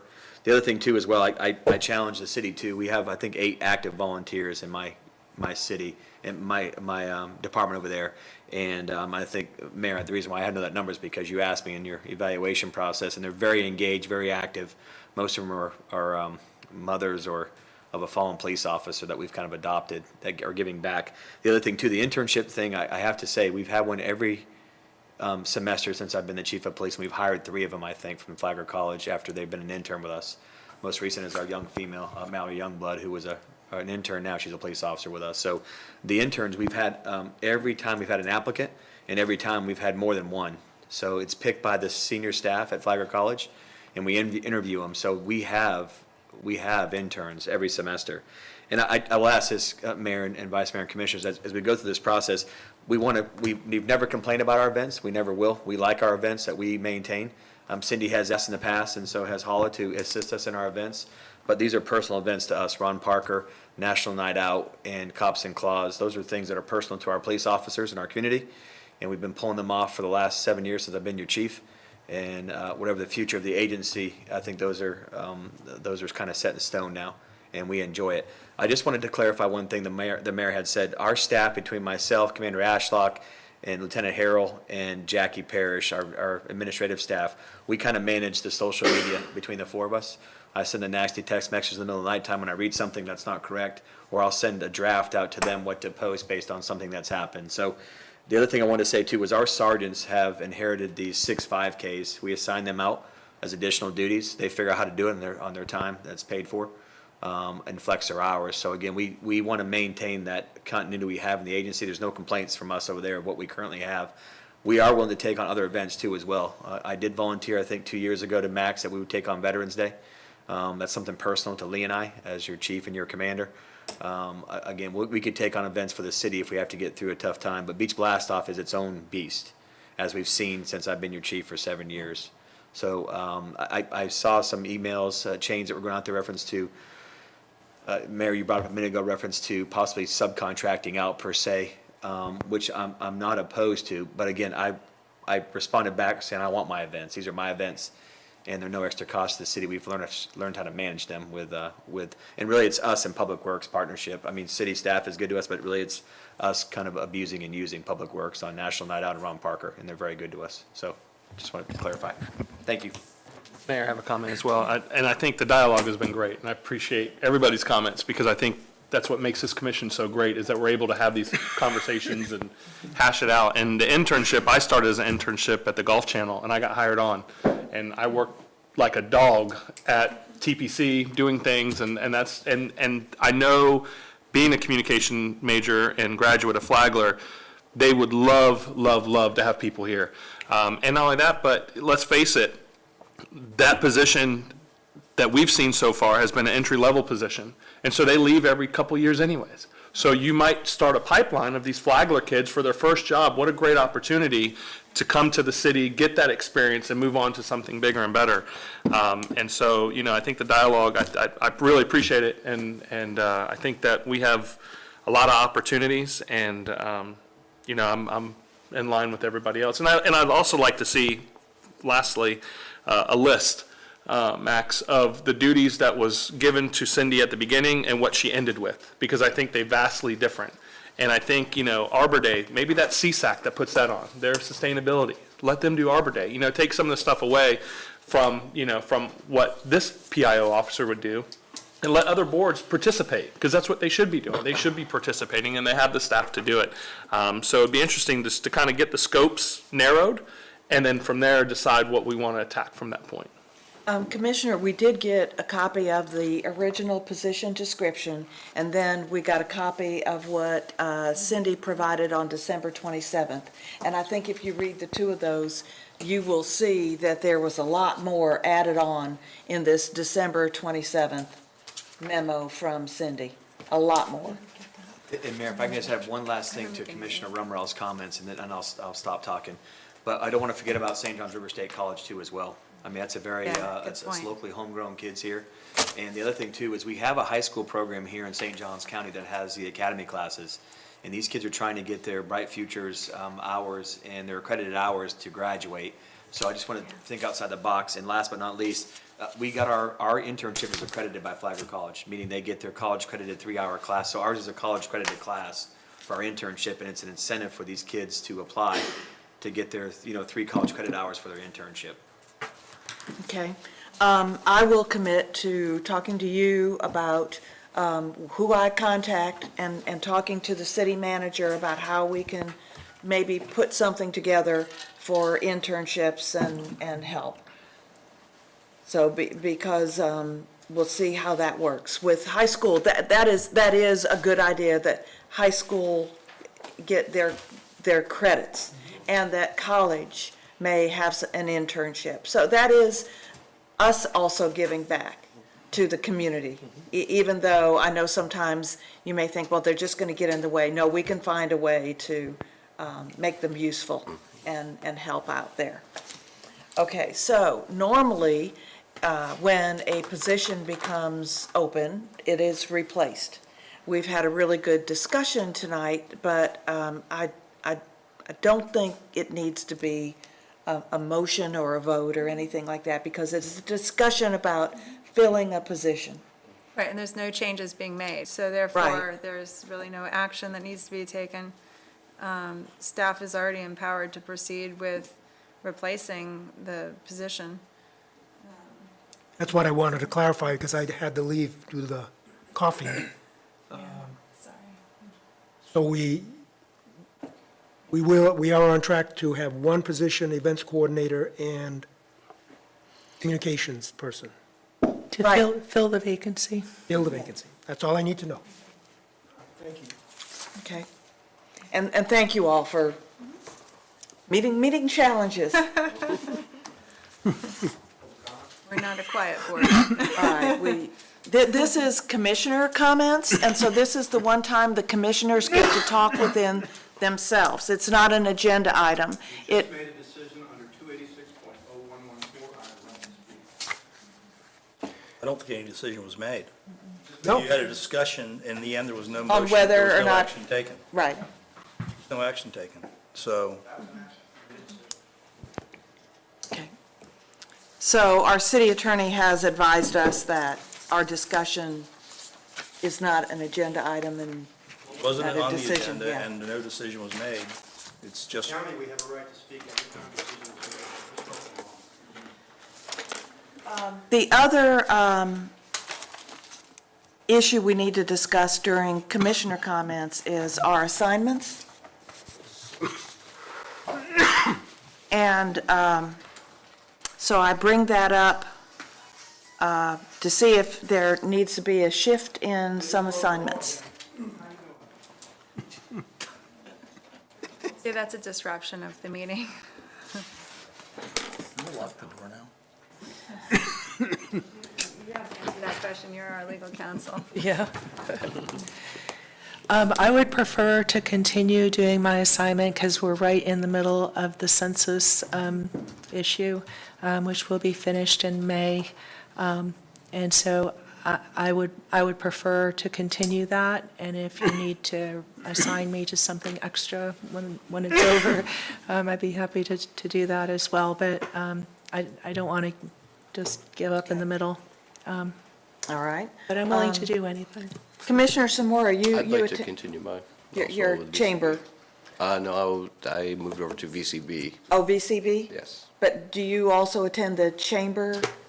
I do at times, but that's not my, I think that's Okay, you're Commissioner doing the Romero. chamber, Yes. okay. All right. Florida Transportation and Planning Organization, I attend occasionally, although our Public Works Director goes there now. Are you still attending occasionally some of their meetings, Bill? I haven't recently, but I do from time to time, and I will from time to time in the future. Okay. Just check the agenda and see what they're talking about. And so, all right, what else do we have left? The big one. Yeah, I got a notice that, I guess I become term limited in June, that you can't serve more than, like, whatever, 2 full terms or something. So, I kind of feel like I'm finally getting my feet wet, but at least at some point later this year, I would have to switch anyway. So, I mean, I'll do whatever. Like I said, I kind of feel like I've got my feet wet there. Historically, the mayor has been the one that's gone with a little bit of overlap here and there, but depending on the way the cycles change out, if, they don't change at the beginning of the year or mid-year.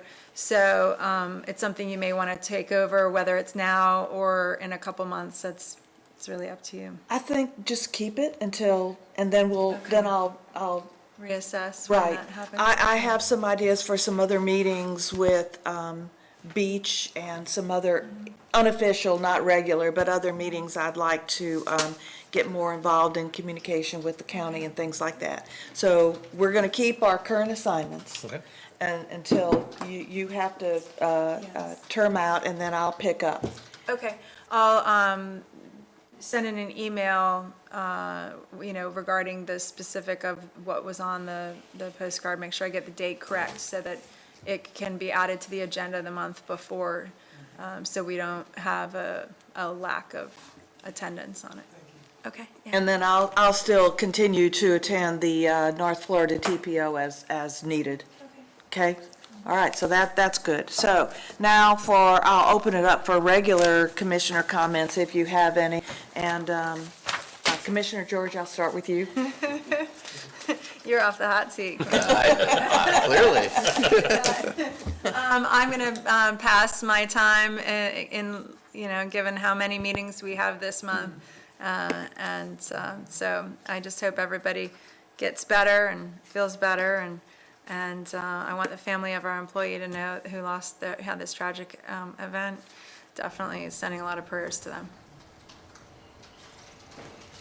Vice Mayor. I would just like to briefly address the removal of the dune in front of 212th Street. Now, they were given a permit by the Environmental Protection Agency, which seems kind of contradictory to the name of their organization and the purpose of what we're trying to do in restoring the dunes to protect our community. It is astounding that once again, it feels like home rule is definitely under attack, and to not have a voice in what happens within our own community is extraordinarily distressing. I don't know if we can send them a letter representing our point of view from the city, or if you all agree, but I think that what they did was hurtful to our community after we have spent millions of dollars in beach renourishment trying to restore the dunes, and just spent money planting sea oats. To just come in and take out a dune was deplorable. May I speak to that? I can't believe I forgot to mention it too. So I want everyone to be clear, okay, about as far as the work we have been doing on the comprehensive plan over the last year, all of that pushing that I was very vocal about, let's increase our dune protection. That was all driven because of the initial intrusion in the dunes prior to this property owner getting the permit. Okay, and we have just adopted that as of January 6th. We did the final vote on that amendment. So, and Mr. Law has been ready with a draft ordinance to implement or bring forward for first reading in February, so that we can implement what that intention is in the comp plan, so that this will not happen again in the future. And, you know, there's a lot of people out there that probably don't know that. That will at least ease some of the lack of, you know, the hurt and distrust that this caused in the community. And most importantly also, once the wind naturally migrates the sand back into its original formation, the DEP permit that was issued, and it was issued without any really active approval from the city of St. Augustine Beach. That's another thing that needs to be known. But that permit will not empower the property owner to go back and redesign or remove the natural accretion of sand that will happen going forward. Okay, so those are some critical facts that I think everybody needs to be aware of. So, you know, hopefully there's no real high water storm surge, you know, in the meantime. But as for the surrounding properties, at least once it does migrate back, it should be okay. And the last thing I would add is the sea oats that we planted recently were actually installed just south of the specific site. Yeah. Mm-hmm. I'm sure Mr. Law probably has something he'd like to add to that. Mayor, I don't know if you want to address it now. Absolutely, or- yeah, that'd be fine. While we're talking about it, Mr. Law. thank The you. regulation of sand dunes is specifically the Department of Environmental Protection. This began before I was here, and as they kept coming for permits, I don't want to use the phrase drug it out, but as we adopted our flood ordinance in April, it now allowed me to ask for engineering analysis, specific statements that are in relation to the reference monument, and a specific phrase. One of the phrases, and it has to be done by an engineer who specializes in this, is that there's no increased chance of flooding. Now, everybody knows you can't predict Mother Nature. I do not work for DEP, and I'm not a coastal engineer, but I do understand the CCCL and the reference monuments.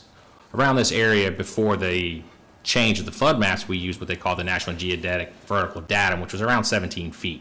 It translates to around 16 feet in the North American Vertical Datum, which is what they are DEP authorized. So DEP did authorize this, but the ordinance I have sitting on my computer right now, which we'll see in ordinance form, we're not going to do my traditional, let's talk about it 1 month. This will be straight out of comp plan with an addition of 2 words, and it will be nor recommend. That now gives me the ability in the zoning code to not issue a letter of no contravening of our local land development codes. This will be, as I think, they'll have to beat me in a courtroom before I'll sign a letter. This gives the city the teeth it needs. It's very short, it's very sweet. I have crafted a whole new section in the environmental sensitive, chapter 5 of your land development codes, and we can continue to add in that as time progresses. DEP did see fit yesterday to issue a permit for irrigation temporarily in the dune to water the new vegetation that'll be installed. I did not issue that irrigation permit until we received a field permit from Mr. Hatch. We have that on record. That irrigation system in the dune, when it is installed, will only be there for 90 days. At that point, we will be back on site to make sure it is removed to close out that permit. In conjunction with that, I have spoken with the code enforcement officer to go by, particularly, I think I want to do Mondays, and watch the natural accretion of the sand as it fills back in that dune to where it should be. So we're kind of like a flip book. You're going to see it starting now, then it's just be interesting to see what happens. So we are monitoring that situation very closely. The fact is, it took them a year and a half to get stuff, and we worked very hard with the city attorney. They contacted an attorney, so that drew the city attorney in. We explored our options. But the DEP did issue the permit. They did, as Ms. West said, they dotted their I's and crossed their T's. So it's the best we can do at this time, but February 3rd, you will see in ordinance form a very short, sweet, and that is one of our requirements of the comprehensive plan. That's coming when it's finally accepted by the DEO. Mr. Law, a lot of the questions and concerns that I've received, aside from the concern of flooding, regards the destruction of the natural habitat for the endangered or potentially endangered species. Are you aware of whether there was a determination made by DEP that the gopher tortoise or the beach mouse were not present or were present? Can you speak to that at all? Do you know the facts there? I know last year I spoke with Fish and Game to express our concerns. I spoke with Beach Services with Ms. Dotson, and I actually spoke to David Krieger at the state. I expressed our concerns. As far as how the DEP, how they coordinate with interagencies in Tallahassee, I'm not an expert in that. I don't understand. But I know I did speak with Fish and Game the day before, and I asked them to send me a letter of cease and desist. Because if I was going to operate outside of my power, I needed a confirmation from a state agency. I did not receive that in a definitive term. I received a, we would appreciate. And for me to override the state of Florida, I need a little more than that to operate outside of my authority. But like I said, this code should stop this. Oh, and by the way, and this is my interpretation of the code while we're talking about this, because the code will take 3 months to be complete. I will accept the comprehensive plan as a guiding document on this. And while we're waiting to get the land development code updated, the comprehensive plan will take precedence. So, Commissioners and I wanted to Mr. ask just one question on, to Mr. Law while we had him. First, thank you for getting that ordinance together, but can you just clarify, if you have the knowledge or information, what is the new height of the dune and what was it prior? The dune, and I'm going from memory, but I believe it was approximately 21 to 22 feet at the top of it. And I think they're finished will be 16 feet. So they're going to knock about 5 to 6 feet off it. But now keep in mind, anything seaward of the coastal construction line, when you excavate, that sand has to stay on that property. So as I understand it, they moved it westerly, so it widened the existing dune, as Ms. George pointed out, with the natural accretion, and it will replace itself. It got there to start with. You will now have a substantially wider dune. And at that point, our codes are in place now. So that dune will retain. We're not going to let it be moved. They'll have to beat me in a courtroom. Okay. And when I say me, I mean the city attorney. The 16 feet is measured from? Above sea level. Above sea level. And this is using the national, the NAVD, North American Vertical Datum of 1988. And keep in mind, that is relevant to the reference monument set forth by the CCCL requirements. And if they were, say we're building a new house, so the state of Florida came out in January 1988, I believe, and established the reference monuments in St. Johns County as a whole, and they gave you, these are the numbers. This is what your bottom and your lowest horizontal beam. This is designed for the 100-year storm surge, what they can anticipate. Well, you can also apply for a site-specific one. You can ask DEP, and I'm sure there's compensation that must be done, and they do a site-specific wave run-up analysis and all this. I've seen since I've been here, just in this localized area, it does go down to about 15.5 feet NGVD, which is about 14.5 feet NAVD. So that is something to consider. But, yeah, so it's supposed to be 16, and as I understand it, DEP's inspectors were there the entire time. I've instructed my staff to stay out of there during that time, because DEP was on site. Like I said, we will be taking pictures from a public right-of-way, which is the beach, just to monitor. So, Mr. Law, the permits were issued prior to the city having any knowledge of what was going to occur, is that correct? No, ma'am. Any DEP permit, no matter if it's for a deck, anything requires a letter from the zoning director saying it doesn't contravene any local codes, which is why it was imperative to have that flood ordinance in effect in April of 2018. That now opened the doors up to require all the engineering studies, the statements. I believe the permit was issued in August of last year, but they couldn't do any work because turtle season, extends to the end of October. So at this point, once again, with the new code, now we can say this request is in contradiction to, I don't remember, I think 5.06.00, I think is what I wrote it as, of the Land Development Code, and I don't remember the comprehensive plan section. So, Okay. yep. So as much consternation as this and confusion as this caused, I'm not hearing that there's not a strong letter or some sort of formal action we can take right now on this particular one because it was permitted some time back. I think the We best did know course about is, it. ma'am, I think the best course is to continue with the codes. This will solidify that position of the city, and it should not be able to be breached. Because now we've created our own rules. And keep in mind, when I did an aerial imagery of this, that dune does appear to be on the applicant's property. And it's unique, and I'll never understand the property ownership rights regarding the beach, and that's for legal. But if you go to and you click on the property, on the second parcel east, it definitely is the applicant's. But if you want, I'd like to read one section of the flood ordinance that you adopted in 2018. And it shows up twice. Limitations on sites in coastal high hazard areas. When this started, they were in a coastal high hazard area. Flood maps changed, they were not, but I kept it moving all the way through. In coastal high hazard areas, alterations of sand dunes and mangrove stands shall be permitted only if such alteration is approved by the Florida Department of Environmental Protection, and only if the engineering analysis required by the other section I was mentioning, A5C4 of this ordinance, demonstrates that the proposed alteration will not increase the potential for flood damage. That is the statement that was provided by a state of Florida engineer after several rejections. Okay. And the building code does support this, same thing. It says mangrove stands and dunes are protected under the DEP, and they have the authority only to issue any modification to them. Okay.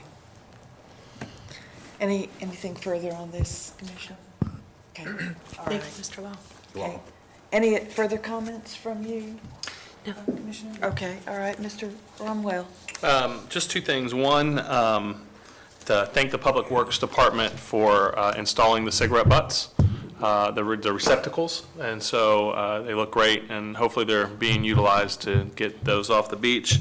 And then the only other comment I have is I'd like to see about getting Cindy Walker to do a follow-up with us about Beach Blast-Off.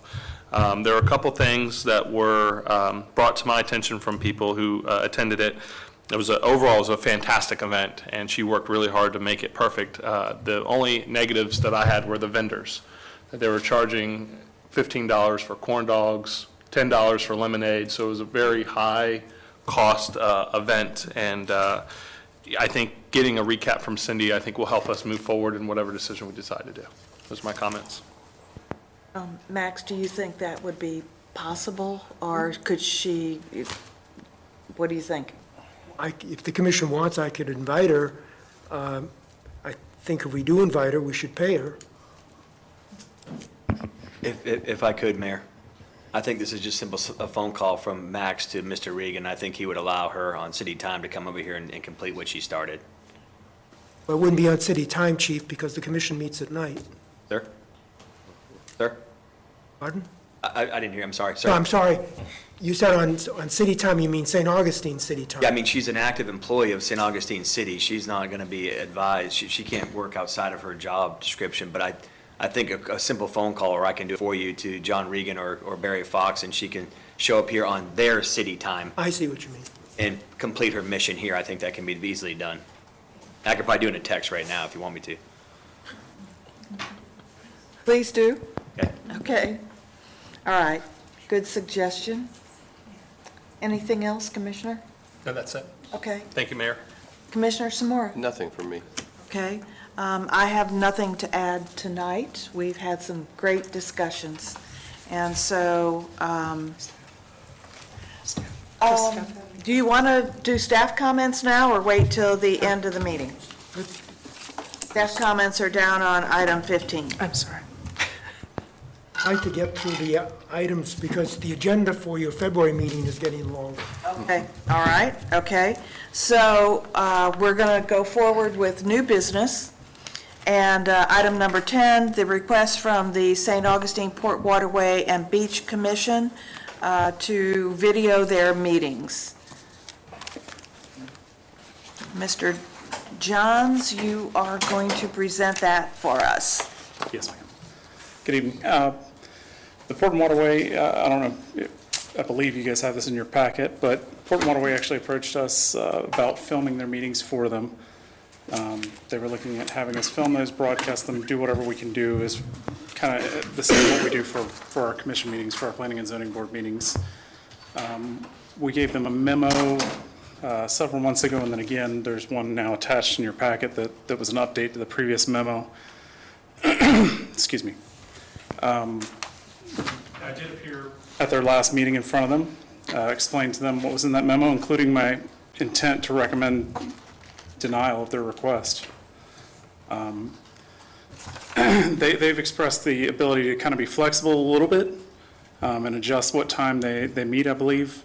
My major concern with using staff for that is that I can tell you tonight, your earlier comment about running staff.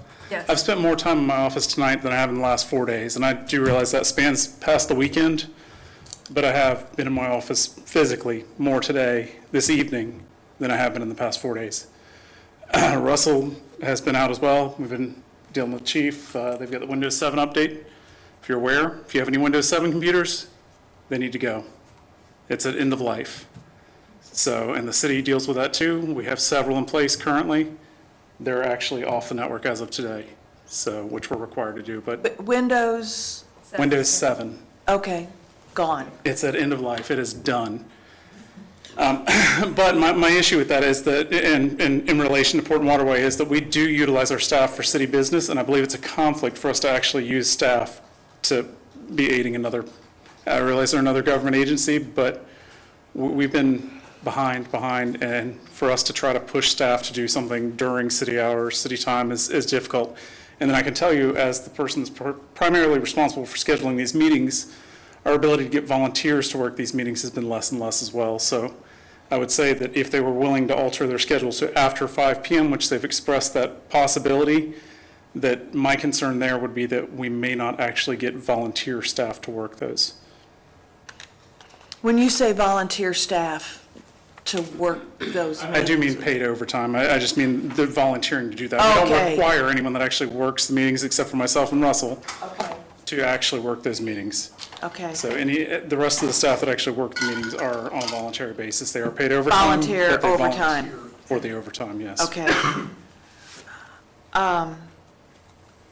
Port and Waterway, don't we get some grants from them? They gave us $25,000 this year for COs. And I think about 12 years prior to that, they gave an equivalent amount for COs. Was it 12 years or 8 years? About 2006, I believe. 6, yeah, so, yeah, about 12 years. So, and I'm hesitant on an unequivocal no, but know that it's impossible for you to take this on right now. So,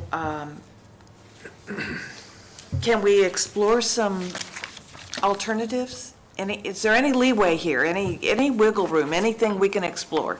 We can explore whatever you'd like to, and we did I did discuss with the Port and Waterway too, and I apologize, I skipped over that one, but one of my other concerns here was I have an MCA, the chief and I have both signed a management control agreement, which is required per our seated security policy with the police department, so we have to have that in place if IT is handled for the police department outside of their agency, which even though we're part of the city, we're technically, they don't treat it like it's the city when it comes to FDLE. It is either you're the police department or you're not, and we're not.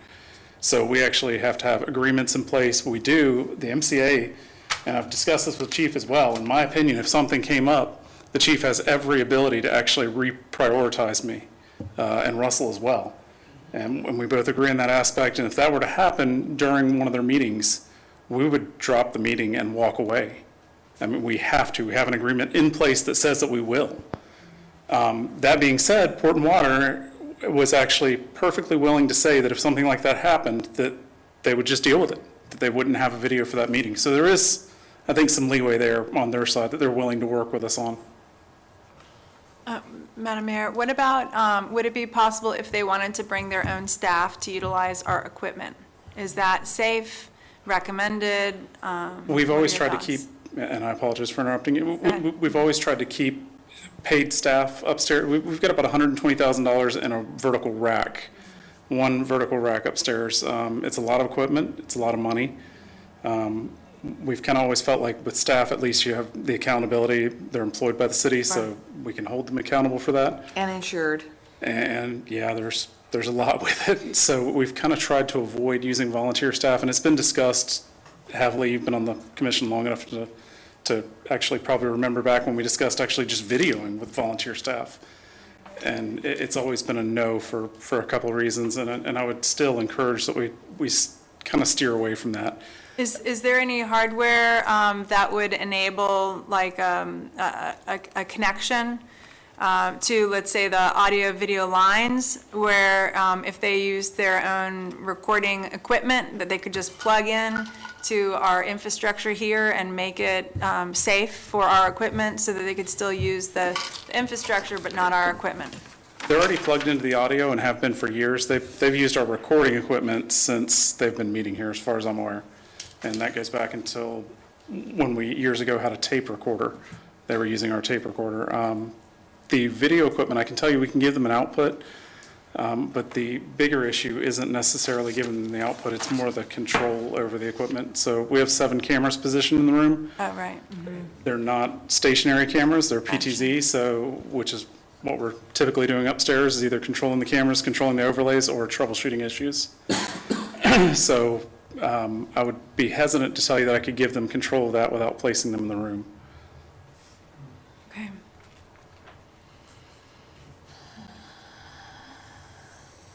Any other thoughts on this request? I think that we need to take the recommendation of our staff Yeah. and apologize that we can't offer to do more, but, you Could know, find a different meeting space where it would be more advantageous for them. Did they give you a request in writing or just verbal?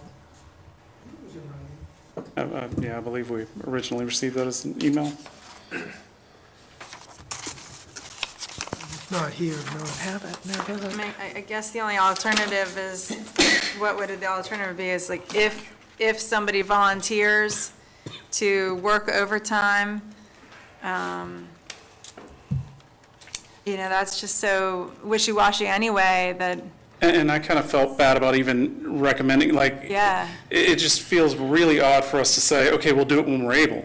right. Because that's not really a guarantee with anything. And they were even going, well, you just charge us when you get it, and we don't get charged when you don't, which, if we were to do that, I would definitely recommend that we don't charge them when we don't produce video. Sure. But I also think that's a bit awkward, because at that point, what am I prioritizing over that? You know, is it just when we get pulled with a management control agreement, or can we say, hey, there's an emergency that we need to go to as well? It's not related to the police department, but there's something else that's a bigger issue for the city. And I think that if there's an issue, as far as I would go as an employee of the city. I think any issue for the city is almost always a bigger issue because that's my priority. Right, of course. So I think we should respond in writing. Public comment. And, well, yes, Mr. Slavin. And if I may, just before you take that, I would say that if you do consider it the other way and you do consider going with Port and Water, that we do follow their recommendation of moving it until after 5. It simplifies things for us on charging because it would be all overtime. So there's one rate at that point, and it would also make it where we're actually able to pull a bigger pool of personnel because before, they typically start at 4 o'clock, 3 o'clock, I apologize, which part of our pool of employees that work those meetings are Public Works employees, and there's absolutely no way I can pull a Public Works employee during work hours from doing their normally assigned duties. Right. I discussed that with Bill to make sure that he would say no, and he actually confirmed, yeah, that's definitely a no, so there's no way we can do that. Mr. Law. I believe the Planning and Zoning Board meets the same day as the Port and Waterway, and we start at 6, so that would be very problematic for us. I believe they were talking about shifting days. Okay, I just put that. And if I can, for just 1 second as well, just to point out that one of the two of our IT people has to be there at every meeting. So while Mr. Johns is saying that he, it's great that we can ask someone to start their meeting after 5, we're putting all of that additional work on Anthony and Russell. And we already have a number of meetings that we're extending to for the commission, not to mention all the other board meetings that we have. So one of those two people are consistently working many more hours over the 40. And I understand that Anthony's salary, but, as salary, he's not the benefit of any type of overtime for that. So, at some point, we need to be a little bit considerate and compassionate with our employees as well. At some point, it gets abusive. Yeah. Apologize, I didn't mention that, but Patty is correct.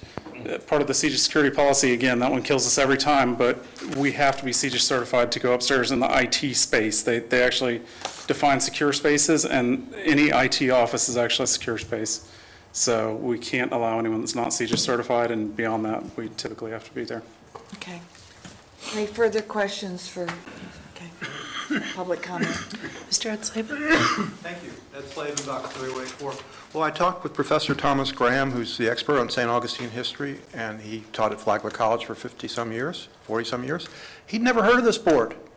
This board, the St. Augustine Port Waterway and Beach District, spends our money. It consists of elected officials, and their meetings aren't televised. So pursuant to ADA, 3 of us requested that they televise their meetings.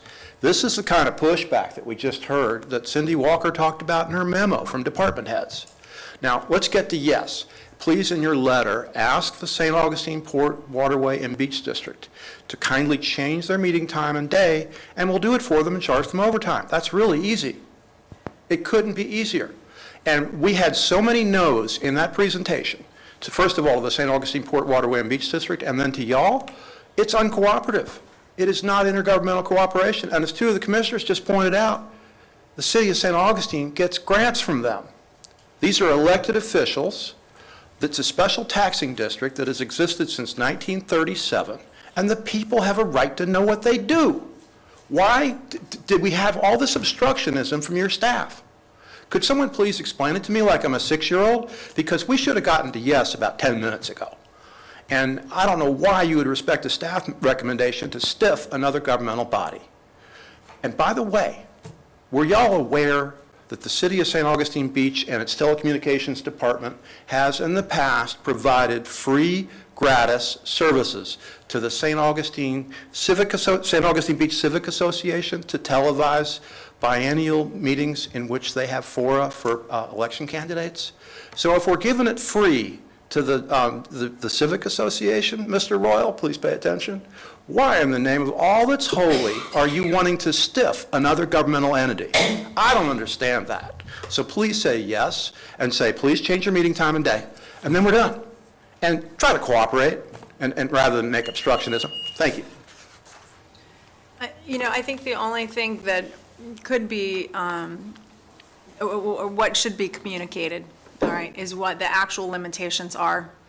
And that way, if they wanted to take colossal efforts of, getting a third staff member, positioned here with all the credentialing or whatever, who would only be working here, like the times that they needed them, something crazy like that, then, I would have, maybe staff would have no problem with that. If all the credentialing were there and the training was there, knowing how to use the equipment, but I think that if they understood that, we already have 6 meetings a month, that's more than one every week. We'll rotate it between 2 staff members, 3 per month, that there's really no way of guaranteeing a commitment of having somebody here.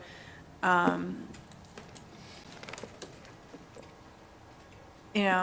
don't know, I mean, that's, I kind of just put myself on another tangent in my mind. But coming back to Senator, I suppose if we outline everything, then if they want to be the ones to present an articulate proposal of a methodology to overcome all those obstacles, sure, of course, why wouldn't there be a yes there? But we can't necessarily overcome all of those obstacles on our own. I'm thinking the way you are is that a written response that is not an unequivocal no, Right. but outlines the issues that we are facing and trying to respond to their request, and that there would have to be something. I mean, if we go to mandatory overtime, even though they reimburse us, it's still mandatory overtime. Right. And then you've got your work-life balance for the individuals all out of whack. And then all the other issues come up too. So I would, Mr. Johns, if you could help us start crafting a letter with the city manager to outline the issues. It would be more in the nature of, at the current time, we are unable to automatically respond yes to your request, and here are the issues why. We'll continue to keep looking for ways, or with you, exploring ways to film your meetings. Would that be possible? We can do that. Okay, all right, okay. And any further discussion on this? Okay, all right. All right, item number 11, ordinance 20-3, first reading to adopt the school board's 5-year district facilities work plan. Yes, this is presented to you each year from the school district. Though we have no schools in our limits, and likely never will have, public schools that is, because of the cost of land and the location of the building on a barrier island. The state still requires that all the municipalities within the county pass this amendment to their comp plans to adopt by reference the school board's 5-year facilities work plan by reference. None of they don't propose anywhere in their 5-year plan that they're going to put a school here. It is done by you at this time each year at their request. When it is finally approved, we send it over to them, and that satisfies the requirement for another year. We always add in our ordinance some projects related to our needs, just so we have in our comp plan, which this ordinance amends, the capital improvement element, we have these projects specifically referenced. So in case there's a grant possibility, we can apply for it and reference this project that's in our comp plan, because many of the grants require us to have it in our comp plan if we're seeking state money.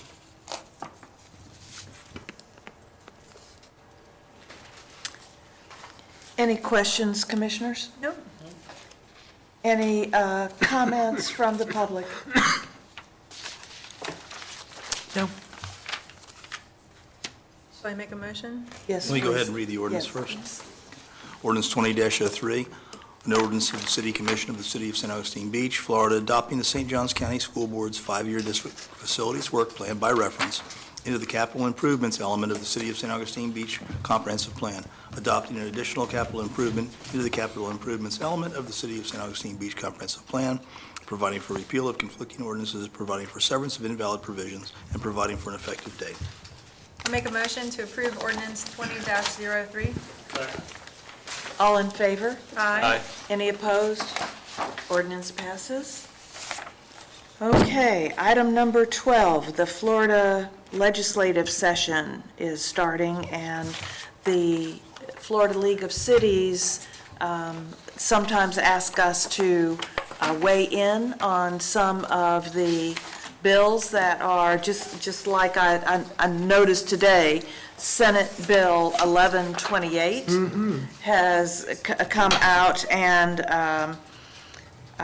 Travis Hudson was part of that committee. So, Max, I think you have a memo in here to Yes. describe what we've done in the past. We have done this so that, because you meet only once a month, and sometimes the Florida League of Cities wants pretty quick action by cities to oppose or support bills that they oppose or support. Last year, you approved then Mayor George having the authority to send a letter to our legislative delegation people saying that the City of St. Augustine supports blah, blah, blah, blah, or the City of St. Augustine Beach opposes, and your guideline was that we would support or oppose what the League of Cities did.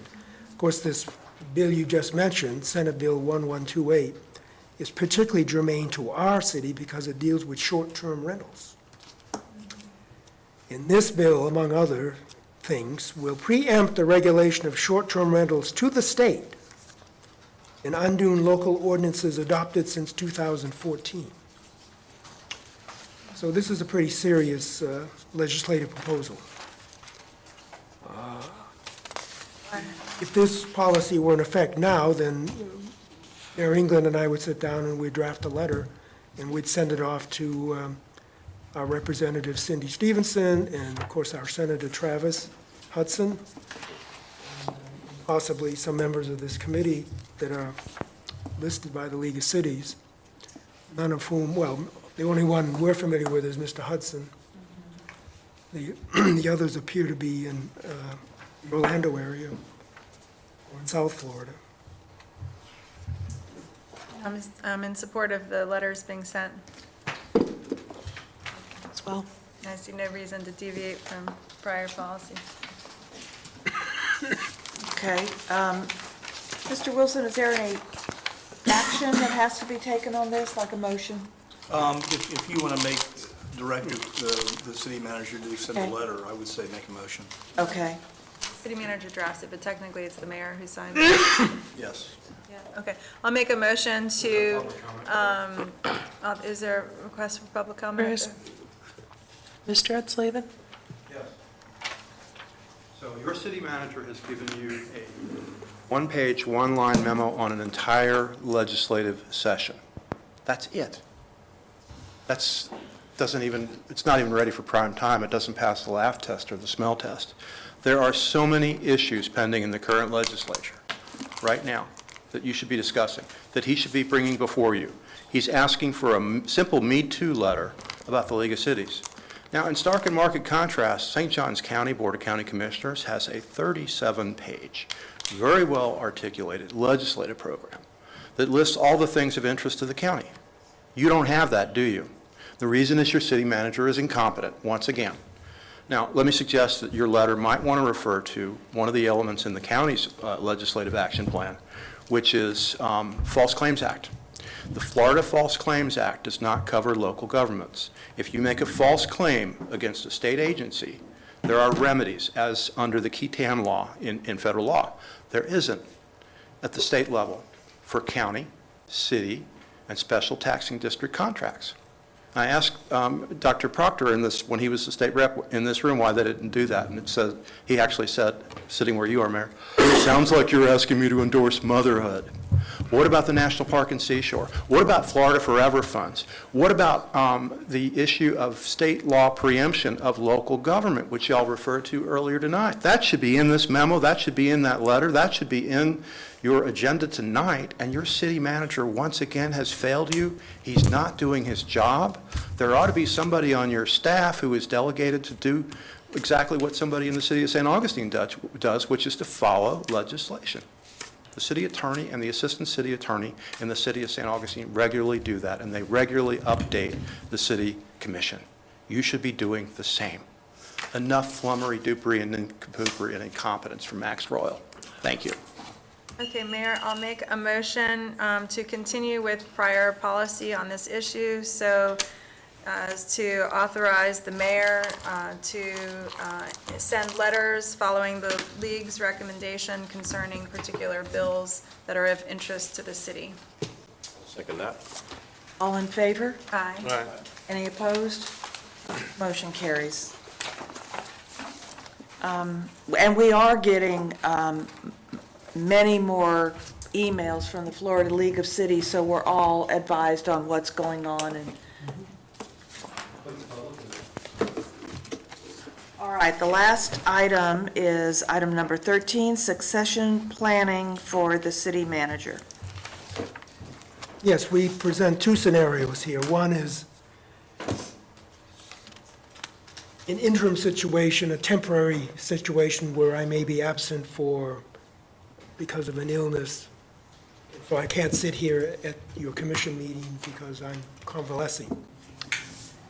The other scenario is more long-term, which would be the time that you would be looking to replace me, or I would come to you and say, my time has come, I recommend blah, blah, blah, blah, and that you get ready for your search for a replacement. The basic temporary situation can be solved by my simply appointing somebody from my staff in my absence and informing you of my appointment, and you agreeing to it. I've been absent from this chair never during a commission meeting, special, whatever, regular or otherwise. The only time I was absent from my office for extended time was in 2014, when I was recovering from surgery. And I was in the middle of May of the year, so everything had been handled before I went to Mayo, and everything was all okay. When I came back, I could still sign checks. I could meet with staff people at the place I was convalescing at. I could be on the phone with staff people if any questions came up. It was almost as if my office had simply been temporarily moved to another location. I think the more complex matter for you to consider is what you want to do for your search for a permanent replacement. I got the City Management Association monthly magazine today. They're still sending it to me, though we haven't paid the dues. They list about 18 nationwide, most of them search firms that would conduct an executive search for you nationwide if you wanted such.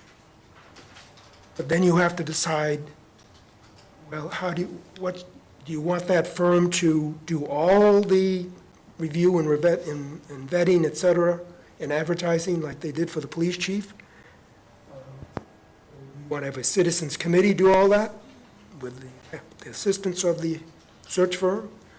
Or do you want it to be done completely in-house, where the city would do the advertising and the vetting and so on, like was done in, I think, 2006, when we had a committee for the hiring of Richard Hedges as police chief.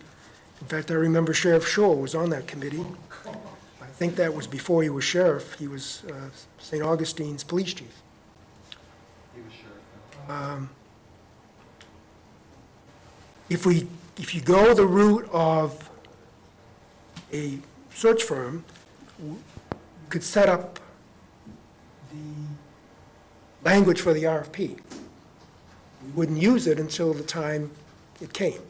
I could draft the language or an RFP, and I have people in the industry who could help me with the language. So at least you would have that in place if that is what you want to do. In other words, have an executive search firm.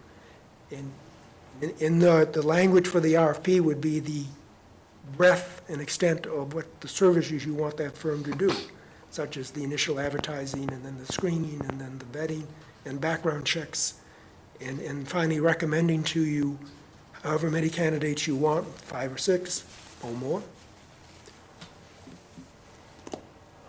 Those services do cost. It can be from $15,000 to about $25,000. I forget what the firm charges for the police chief search when you hire Chief Hardwick. Thinking it was around $20,000. But some commissioners think it's well worth the money spent, because you have a professional firm that's experienced with these kinds of searches, and knows how to conduct them, and knows how to find the candidates that recommend to you that you consider hiring. And if I talk anymore, I'm going to lose my voice. You've done a great job.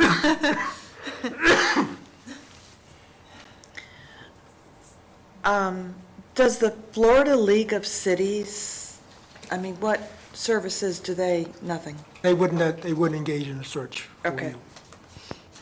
That's beyond their scope. There's well, the Florida County and City Management Association is an adjunct of the league. They offer the services of what they call range riders, which are city managers who fill in temporarily. If I drop dead today, you would be able to have a professional manager here in a fairly short term until such time as you're able to get someone permanently. But that really isn't what we're considering here. So we would need a plan for, we need to describe the position, the RFP. Describe the position, which we have. We need to advertise for the position, which we have our website, but if we want to make it a nationwide search, we have to find someone who can make it nationwide, which our communications manager might be able to communicate, and then we'd have to set up a committee to do the vetting.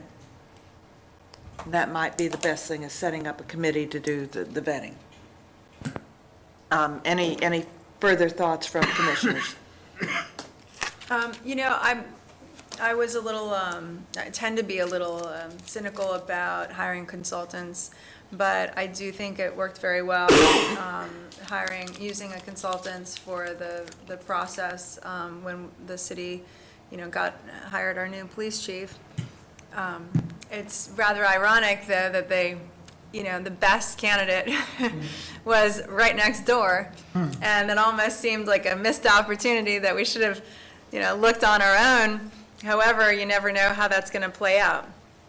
And particularly with a political board, you never know how that's going to play out. And similarly with the citizen-appointed committee. So, I don't know, for something as important as a city manager position, I would actually, surprisingly to myself, lean toward just having an outside firm be the primary course of action. Okay, other thoughts? I could see this both ways. Actually, I don't have as much experience as Commissioner George with what's happened in the past. Clearly, having a search firm help us find a chief worked out very well. We just went through trying to find a city attorney, and it didn't go very well the first time. We had to go out again a second time to get applicants, but we did, and we did that successfully. So I can see this going both ways. I don't have a hard opinion one way or another. I think the steps that will lead up to whether we engage a search firm or not a lot of those steps are going to be the same, and I think we need to go through those. What need to be in that RFP? What are the job requirements and things like that? So going through this process is great, and while I've got the floor, I just want to thank Max for taking the concerns that were brought up in some of the review seriously, and I think you did a very nice job of laying out the scenarios and giving us options, so thank you for addressing it. My experience on a high-level executive position is that it usually starts off with the entity advertising, doing it in-house, and then if it becomes difficult, like we've had a couple of, then you go to the RFP, and then you go further out. St. Augustine Beach is not an unknown little entity anymore. We are, through, I believe there are the social media and the way to advertise that the position is available. I think we might be able to get as many good applicants as if we had, an outsourced vendor. Then the issue then becomes, okay, so we've got all these applicants, what do we do with them? And that's where we would need to think about who would be on the committee. So that would be the thing that I'm thinking of, is that we should probably work on who would be the committee that would start reviewing applicants and take charge of this. So, any further thoughts on that? I think, Mayor, I think you're right. And I also think the qualifications, what are we looking for?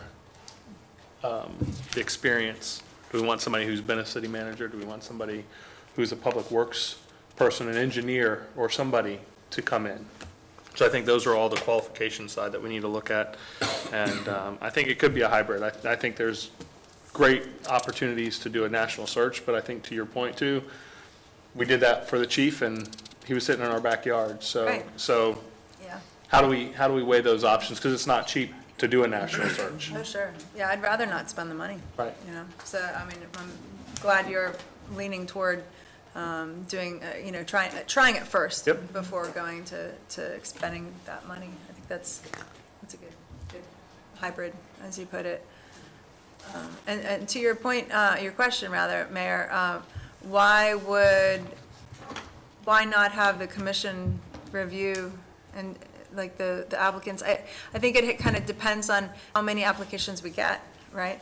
Because if there are only 5, then certainly we wouldn't need another committee, but if there are 50, then. You may, with something like that, you may want on your selection committee, not only the commissioners, but maybe another city manager, or ask for some more professional input. Good idea. On this I one. see. So that's what I was kind of thinking of, and that, we continue this and build on it and look at the job description and think about the interview vetting process and how we do that.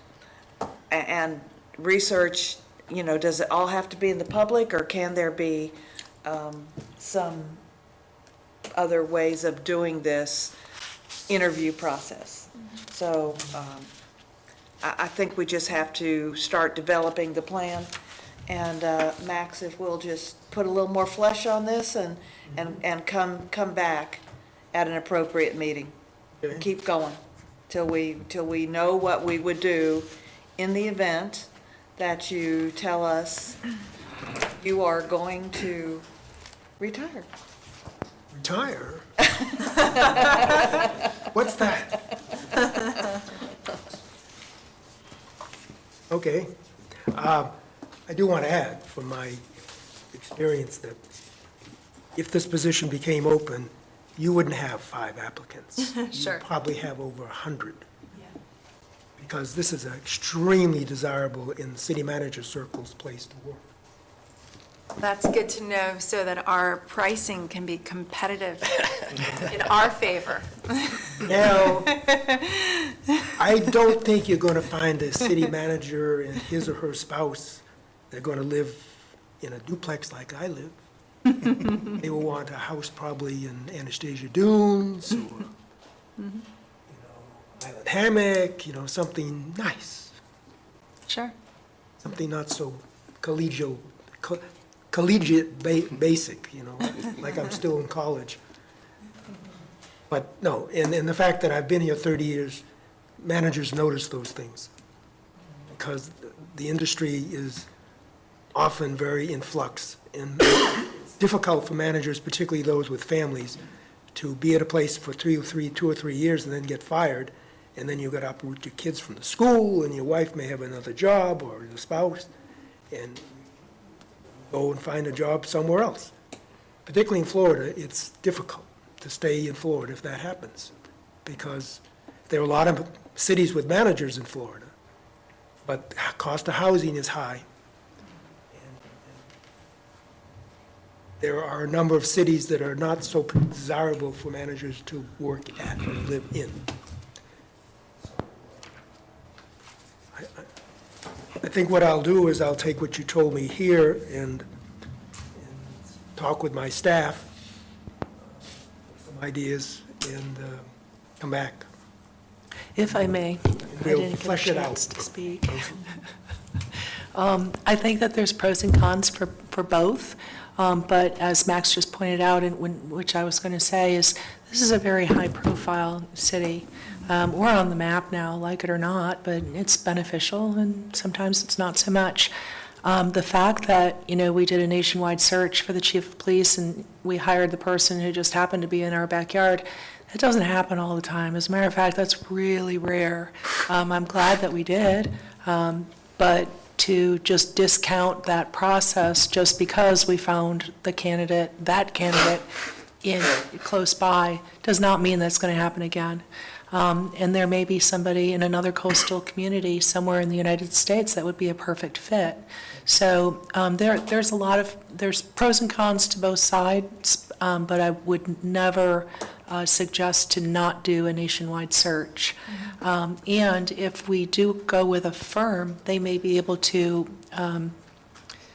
slim down the candidates from the hundreds of applications that we're bound to get to maybe 50 or something. So it may be beneficial to go in that direction. But I agree, if you could, Max, do a little bit more research and bring us back some more ideas. And I also appreciate, because I was one of the ones that expressed a concern about a lack of a succession plan when Melissa left, so I appreciate the work in this direction.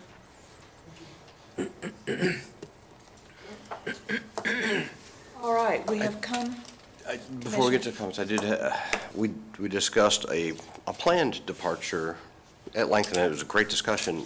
But we kind of glanced over an unplanned departure, or, you know, an absence. And I wanted to just ask the question, an interim manager. So, Max, if you became incapacitated, how do we know who you selected as the interim manager? I would tell When would you. we do that? I mean, No, I would set it up, here's who I'd like, here's who I recommend okay, so sitting. we'll have that on record. Yeah, it'd be on record, Okay, yeah. all right, very And good. you either agree I just with it or wanted you to make don't. sure.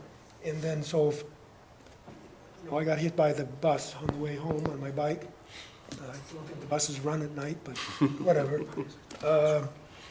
Truck. There would be somebody that you knew who's already on staff who would sit in this chair and could keep the gears turning. So who is it? I'm going to talk over with my staff on Oh, that. you haven't yet designated. Oh, I see. Okay. Part of the plan. I thought that was part of the charter, It is part of the charter, but I designate and you either like it or you don't. but I thought that you had previously, as soon as the charter was adopted, I thought you had done that. No? Okay. Have- Well, we did have Melissa at one meeting, we had designated her. That's maybe But what we I'm thinking didn't, of, right. we didn't do anything after she left. We do have public comment. If you're okay with that. Ned Slavin? Thank you for this discussion. Commissioner Koska wanted to do this several years ago. Commissioner Snodgrass wanted to do this several years ago. He wanted a succession plan, and he was so frustrated, Ed Slavin, Box 3084. Commissioner Snodgrass was so frustrated with the lack of a succession plan and lack of competence from Mr. Royal that he quit.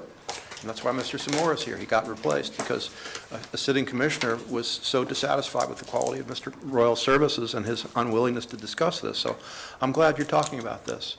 You need to do a job task analysis, and you need to look at the city charter duties for the city manager, which were exquisitely detailed and never fulfilled by Mr. Royal. You also need to look at bona fide occupational qualifications and calling your attention to the Duke Power case.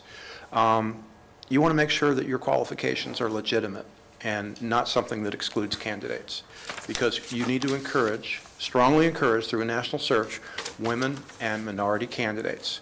And we just had an event, a couple events in the county recently where thankfully Mr. Wanchek was fired. And then what did they do? They hired the existing clerk of courts to replace him. No women and minorities were considered. And then Governor Ronald Dion DeSantis did what? He appointed our Republican county sheriff as the ad interim clerk of courts. Now, this kind of authoritarian hierarchical structure has been around here for 30 years. Enough. You need to comply with the EEO laws and affirmative action. You need to encourage minority recruiting. And I think Mr. Royal exemplifies what they call in the military retirement on active duty, or ROAD. My friend Colonel Mark Tolsman explained to me. Basically, he's been sitting there for 30 years. He's been retired for a long time. He needs to quit now. You need to fire him now. You need to advertise for a national search now. He's greasing a chair and drawing a salary. He's not doing his job, as has been demonstrated repeatedly. And Commissioner Koska is absolutely right. You need to do a national search now. But thank you.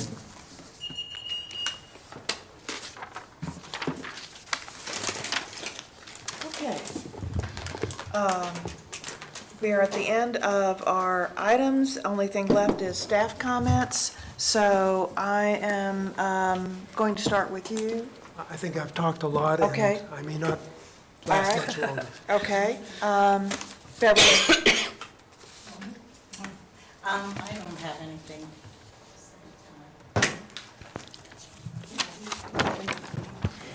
I don't think I have anything at this time.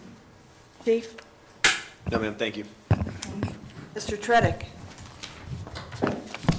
Well, I can't be the only one to say I don't have anything, so I'll, just a couple of things that have happened since the report. I am going to be submitting a couple of grant applications in the next month. One to the state, again, another one, assuming I can, because we already have 2 grants into the state for Oceanic Park, but I'm trying to cover as many bases as we can, try to get some funding there. And the other is the district-wide cost share program. We did a legislative, went to the legislative delegation, did a presentation, but I'd like to try to have another avenue there for potential funding for our portion of the Weir project, the Mizell Pond. So we'll be putting that in, and Is that for the temporary wear or permanent? permanent, Okay. yes. And we are out to bids right now on the third lane ditch drainage project, and those bids are coming in on the 21st, and I hope to have that coming to you. I was hoping bids come in at a good price. Hope to have that come to you in February. So, that's it. And is the Mickler, all that drainage project complete?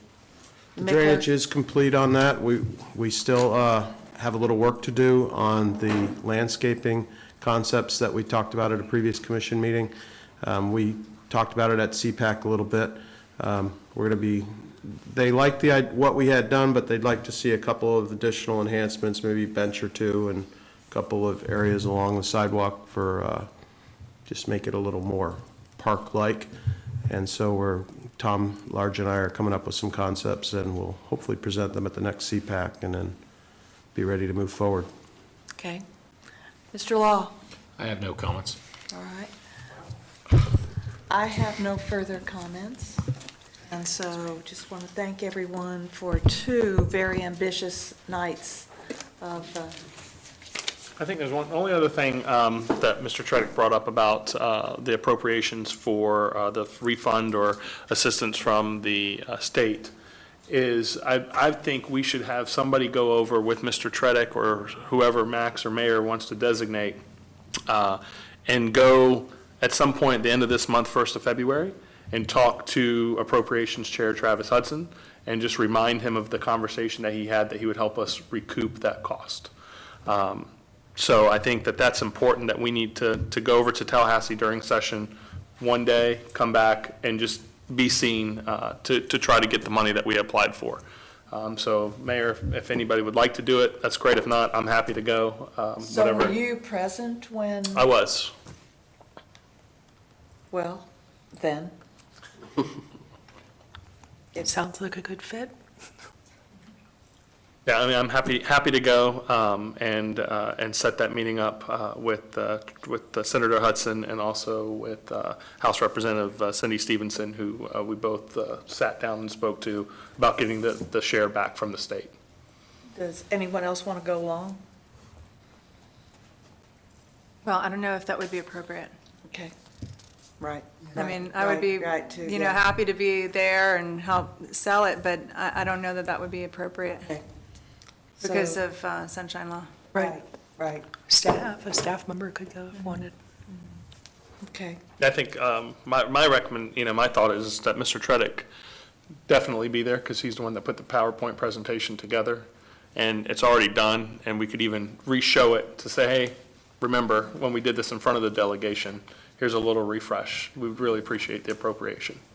And that you were already there when you talked to him before. Correct. So Yep. it seems like just a natural succession on follow-up Whatever, on that. whatever Okay. commission or staff, anybody recommends, I'm happy to help. Mr. Wilson, would you like to weigh in tonight? Let me think about this for a second. No, just thank you for having me. It's been fun. Several of you were friends of mine before I ever came here. And a couple of you were friends of mine before you ever got here, too. So it's been fun working with all of you. I've enjoyed this. It's seriously has been, of all the jobs I've had, I've found this staff, this commission, and the commissions that preceded you while I worked here to be the most cooperative and hardworking and just basically the most pleasant people to work with I've ever worked with, ever, as a group and individually, and every single one of them. I don't have a single person in this building or any of the associated buildings I can think about here that I've had a bad word with ever, that's ever had a bad word with me, at least to my face, well, even though maybe they should sometimes. And I've loved working with you. It's been fun. And you can't say that about all these jobs. Sometimes being a lawyer is a pain in the neck. It's been a pleasure working with all of you.